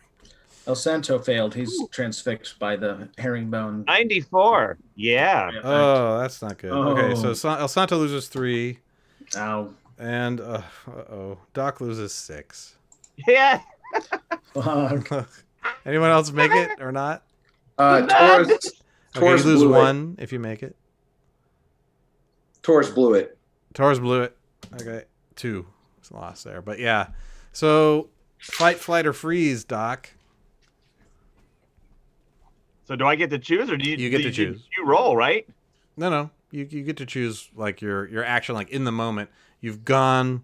This is it. This was just the straw that broke the camel's back, and you're just like, do you want to run, and which way, and do you want to fight something or somebody, or do you want to just freeze and go catatonic? Yeah. I think I don't know. We always, I mean, back in the day, the old Chaosium rules back in the 80s when I was doing Call of Cthulhu, it was always you rolled for it. Well, we'll roll your delusion, or your the problem that develops from this. But in the moment, we need to know what you're going to do, and you get to choose. Gotcha. You roll yourself if you want to roll a d3. Yeah, you can just roll d6 and say, Yeah. If you don't want to choose. I'd rather it be Yeah. Okay, D6. Here we go. If you don't care, I know what I want. Okay, please. For the sake of narrative. You run into the field, of course. You leap through the gate and run into Summerland. The only way, forward is through. Yes. So, yeah, that happens. Doc just laughs maniacally and runs into the gate. The Summerlands await. Jesus. What the rest Like of you do? I saw that because I got the reading from Vera, and that's I had that direct vision, of Daloth whispering to me, right? So he's probably like, oh, Yeah, and as you pass through the gate, you hear that infinitely regressing Daloth.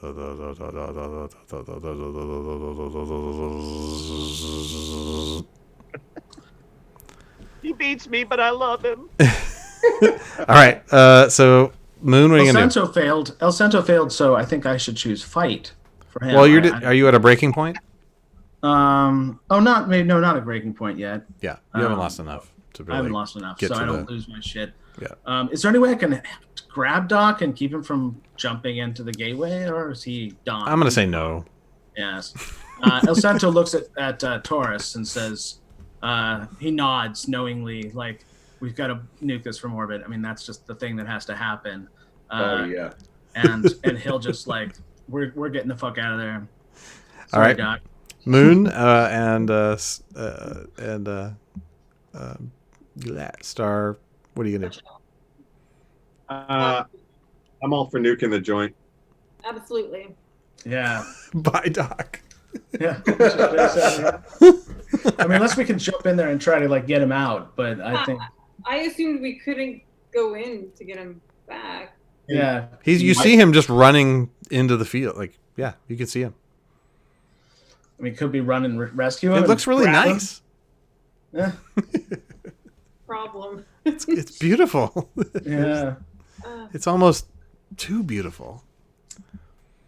Asento knows it's a Satan's trick, but We gotta blow this shit up. Yeah. It's some crazy CIA. I mean, Doc is kind of government shit.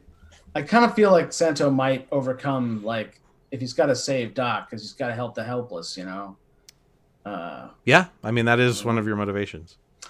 All right. El Santo's he nods to Taurus and he says, all right, I'll catch up. And he jumps in there to try to grab Doc and pull him out of there. Okay. So why don't you just do a quick roll, just contested athletics, which Okay. you should be able to really beat Doc easily. So Doc, you're running in there, and you run far enough in. You 14. see in Yeah, the distance pretty there's a church. It looks like an old, old-fashioned kind of country church. Okay. What'd you roll? Sorry, there. Oh, I got a 14. 14. So mean, Doc, it's roll got your athletics. 70 athletics or Okay. Athletics. How exciting. All right, 80. let's He's got see. 80 athletics.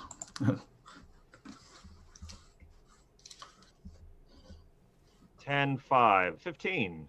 Ooh, not bad. I sprinted or something. So wait, who? So you rolled 15. What did you roll? I rolled 14, and I have an 80. You 80 literally athletics. go you get this close to him, just, and he just somehow he just gets right out of your grasp. Like you just brushes the back of his jacket, and I got the 14 though, right? I got one better. no, you need to roll as close to but under. Oh, I rolled so bad. Oh, So shit. it's like blackjack. Right. Oh, So damn. he got No, I mean, 15. My athletic was 30. Yeah, So but, he was so way you're but you rolled closer. 15 and he rolled 4, so it's so Yeah. close. Oh Yeah. God. Oh geez. You're closer, yeah. So he runs on. You see the church as well.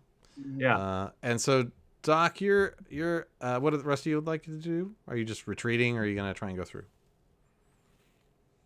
Ladies, you want to follow or you want to blow this shit up and get the fuck out of here? Yeah, Santo told you to blow it up, so he'll catch up.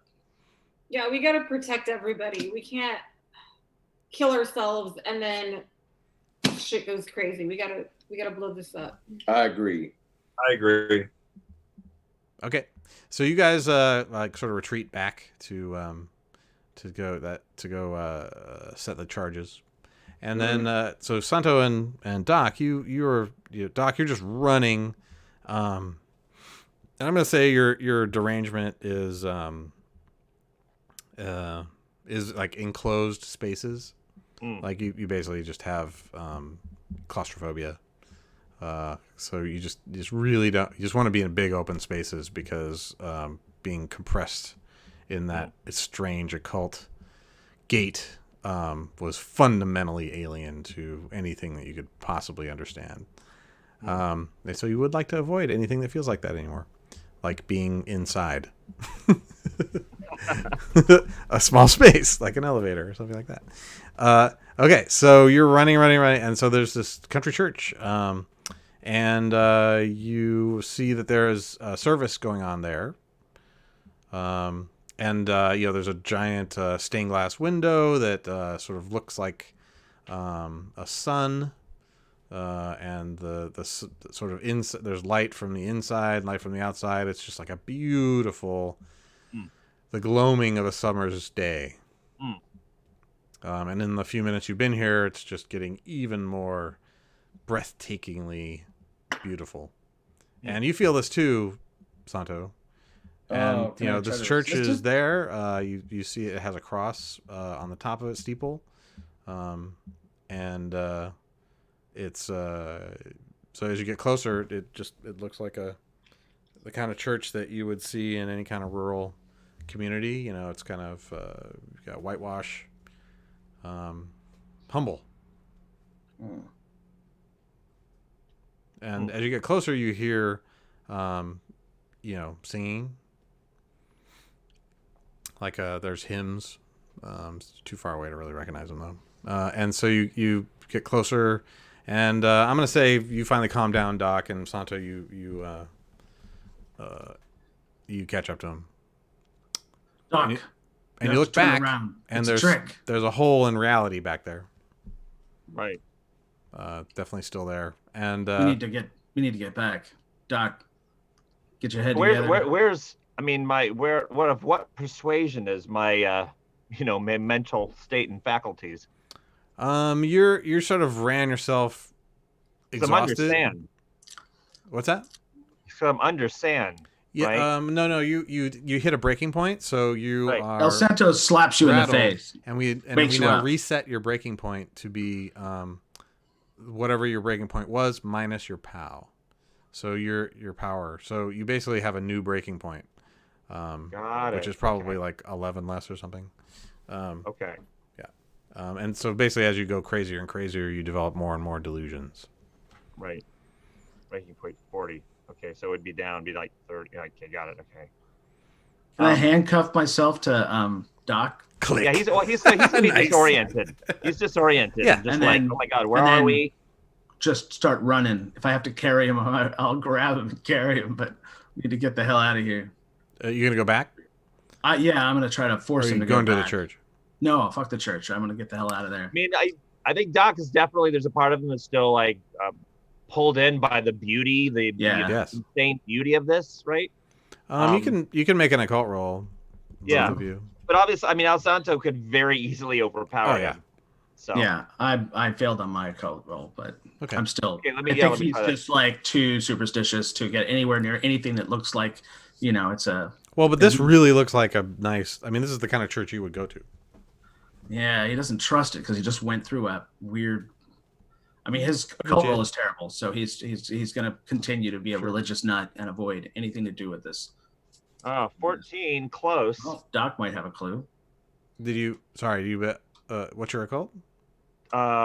It's, you don't do it with advantage. That's D&D. Occult is 10%. Okay, so yeah. But I have that Not book. quite. Did the book give me any? Right, the book of Well, it's Daloth? interesting. Do you have time to open it up and look at it? I guess.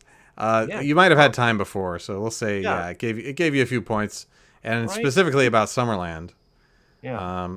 So Summerland is a place that emanates through the universe to sort of make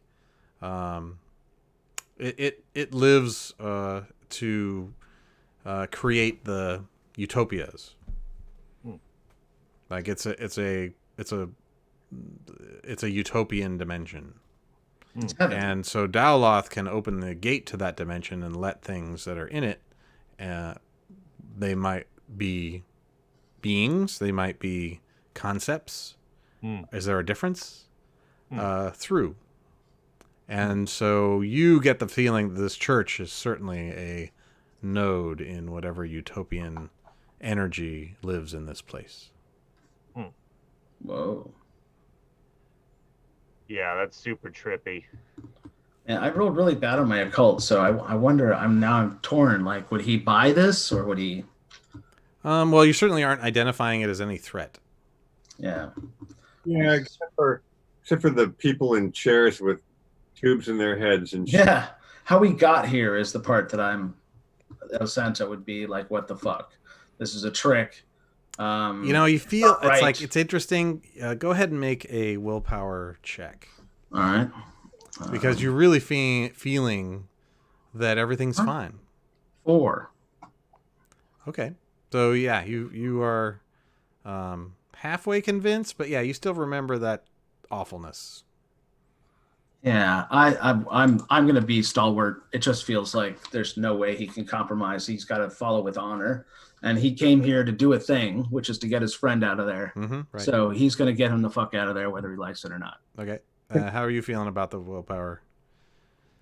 So Doc, at this point, I think is basically is going to vow to become the first yuppie. and utterly reject his desire to penetrate the secrets of the universe and get the fuck out of here. Yes. Okay.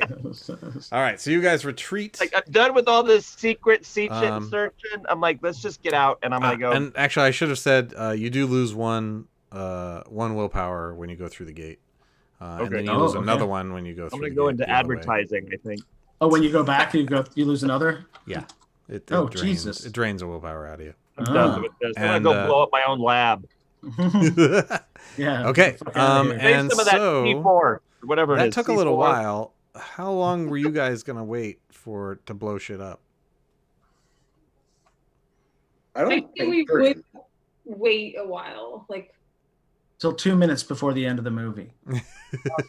Okay, so you're basically like kind of. I mean, you were able to see all this. Like, essentially, you if you were gonna watch through the gate, you saw Santo like jump in and appear in the field and then go grab him, and then they both kind of like stopped for a second and looked at something they couldn't see, and then they fucking hustled the fuck back, and yeah, and then one thing that you guys see as they are running back towards you is that there are figures coming out of the church towards them, but they're just walking. what do they look like? It's really hard to see. It's too far away. Like it's a couple, 3, I don't know, 500 yards or more, maybe 1,000 yards, and so they're just tiny. Their figures are in white, like they're dressed in white. They look like they have flesh tones, and they're coming out of the church, and they sort of point at you guys running, and they are just sort of moving towards the gate. And so you guys jump through the gate. Ugh, you feel drained. And, your friends are there, and they're kind of looking at something that was behind you. And you all turn to look behind you, and, the camera goes like through the gate and sees a procession of faceless people. There's nothing on their faces. Yeah, blow it up. And they are slowly processing towards you. They wear white robes, and they have halos. Godchild, hit the switch. Yeah, this is a bad trip. And they're not like running. They're just approaching like they're inevitable. So make sand checks. Oh. Get the hell out of Dodge. Ooh, 12. I'm good. 2. Oh, okay, good. I crit failed So- that. Crit fail. Okay, you're seeing an entity that they are not of this universe. So that hits you like a ton of bricks, and you lose 8 sanity. Ooh. So then I go past my breaking point. Okay. Fight, flight, or freeze. Do you No. want to pick? Huh? No, I don't have to pick. You can pick. Medically? I think I would flee. I would run toward them trying to fight them because I need to protect everybody. Oh, Jesus. Okay, so I'm gonna say, yeah, you draw your the pistol. I guess you have, I have 2, but yeah. and you're sort of like moving towards them. I will let you guys stop her if you can, but she gets off some shots, and she hits them. She like blood blossoms on their white robes, and they go down. But there's more. There's more of them, and they're coming. If I see Starchild trying to go through the portal, I will grab her by the arm and. Cool. Just make an athletics check, and you can make one 2 star. Just contest a check. Just get as close to your ability as before going over. Nope. Okay. 16. All right. You make it. She doesn't. You grab her. She's like, screaming as she fires at these things, and they fall, but they're replaced by more Summerlanders. What the hell are you doing? We got to shut this thing down. Okay, and then you guys run. You set the charges. You get in the elevator. Doc freaks the fuck out. You gotta sit on him to keep him in the elevator because he's going crazy. You all are still okay, and then you make it to the top, and you all realize that you haven't figured out. Anyway, you run out the door. There's a muffled thump as the whole place like blows the fuck up. Marcus, yeah, that's nice. Fire breathing. And you realize you're all still hallucinating, and probably the only place you could have figured out a cure is down there, and now it's gone. Make sand checks. Helplessness. You mean for the perpetual tripping? The fact that you just lost the cure. 58. Lost the cure to the brown acid. Yeah. 100. Fuck. Do you lose Wow, 6? that's not good at all. That's the opposite of good. Ken, Moon loses 5. Jesus. Okay, finally I made one. Star loses 2. You don't lose any, Doc, and El Santo. El Santo made it. Yeah, you made it. You don't lose any. Does that hit your breaking point, Taurus? Well, how much did I lose? You lost 6. Oh yeah, that hits my breaking point. Okay, so the last. Well, let's see. So we have we can wrap it up here. So basically, you the last shot of the movie is you all sort of like hustling into your cars and driving away, but then like elaborate like CG over the credits of the hallucinations that you're suffering as you like try and drive through San Francisco. So if I really love doing epilogues for each character. So it would be great to hear what you all think happens over the next 2, 3, 10 years, like 10 years later or whenever. How do things go for your character? Moon, you want to start? Or we can switch to Taurus though, if you want to do that, or whoever wants to go first. And Taurus heads out to the desert in Southern California and starts up his own sex cult. Nice. That begins to worship Delos. Yeah. And 5 years later, in a subterranean cavern, a portal begins to open. All made of the cultist's flesh. Yes. Nice. And the Summerlanders come say hello. All right. How about you, Doc? It's gonna be hard to be in a lab with that claustrophobia. Oh no, like I said, Doc goes and burns down his own lab. Yes. Determined to put this all behind him, and ends up years later. Well, how old is he? Is he old enough to be involved with the early computer? Sure. Computers were happening in 1961. So I suspect that without realizing it, he has something to do with inventing sort of fractal visualizations, equations in the computer that would. You're just trying to match what you see anyway. Yeah, that would end up actually having the effect of calling back Delos. Yeah. There's definitely a whole adventure seed there where your research piques Delta Green's interest. Yeah. In the 70s. Yeah. All right. So we're gonna say that you're shot dead in your cabin in the woods. Oh no. By some operatives at some point, and buried in a unmarked grave. Alphonse finally be reunited with Spot. Yeah. All right, El Santo.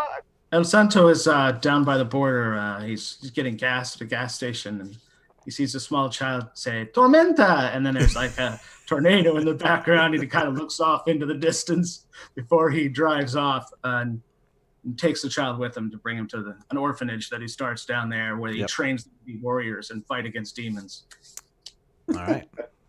Sounds good. Sounds good. Hero of the people. Midway episode like that. All right. Sorry. Star.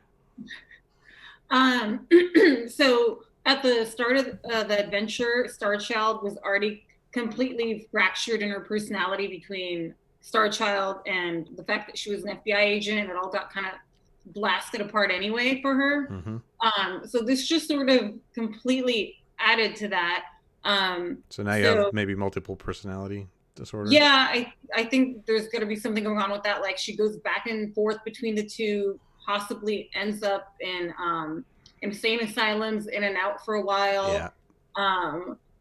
I imagine at some point she probably has some terrible hallucination somewhere where she ends up killing people thinking she's protecting them. Dies in a gunfight with the pigs. Exactly. Damn. Yeah. That's a rough one. All right. And Moon. Never Gotta answer to your handler. The guilt and the insanity of being part of this. Moon, one by one, hunts down all of the other.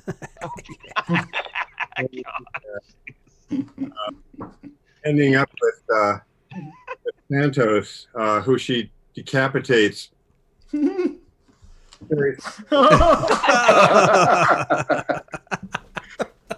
were waiting for that one there. Santo dies by Moon's hand. No! Oh shit!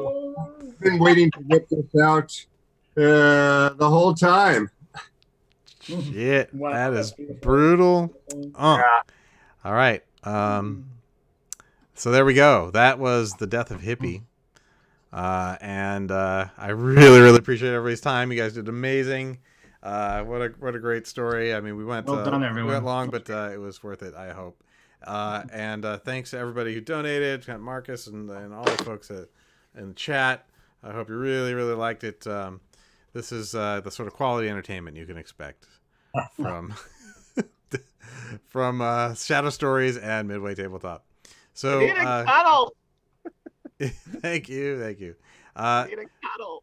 You need a cuddle now. I know, me too. Mm-hmm. So our players were Badger and Scott Levkoff and Mark Johnson and our lovely Honda and Ken Pontak. Thank you all so much.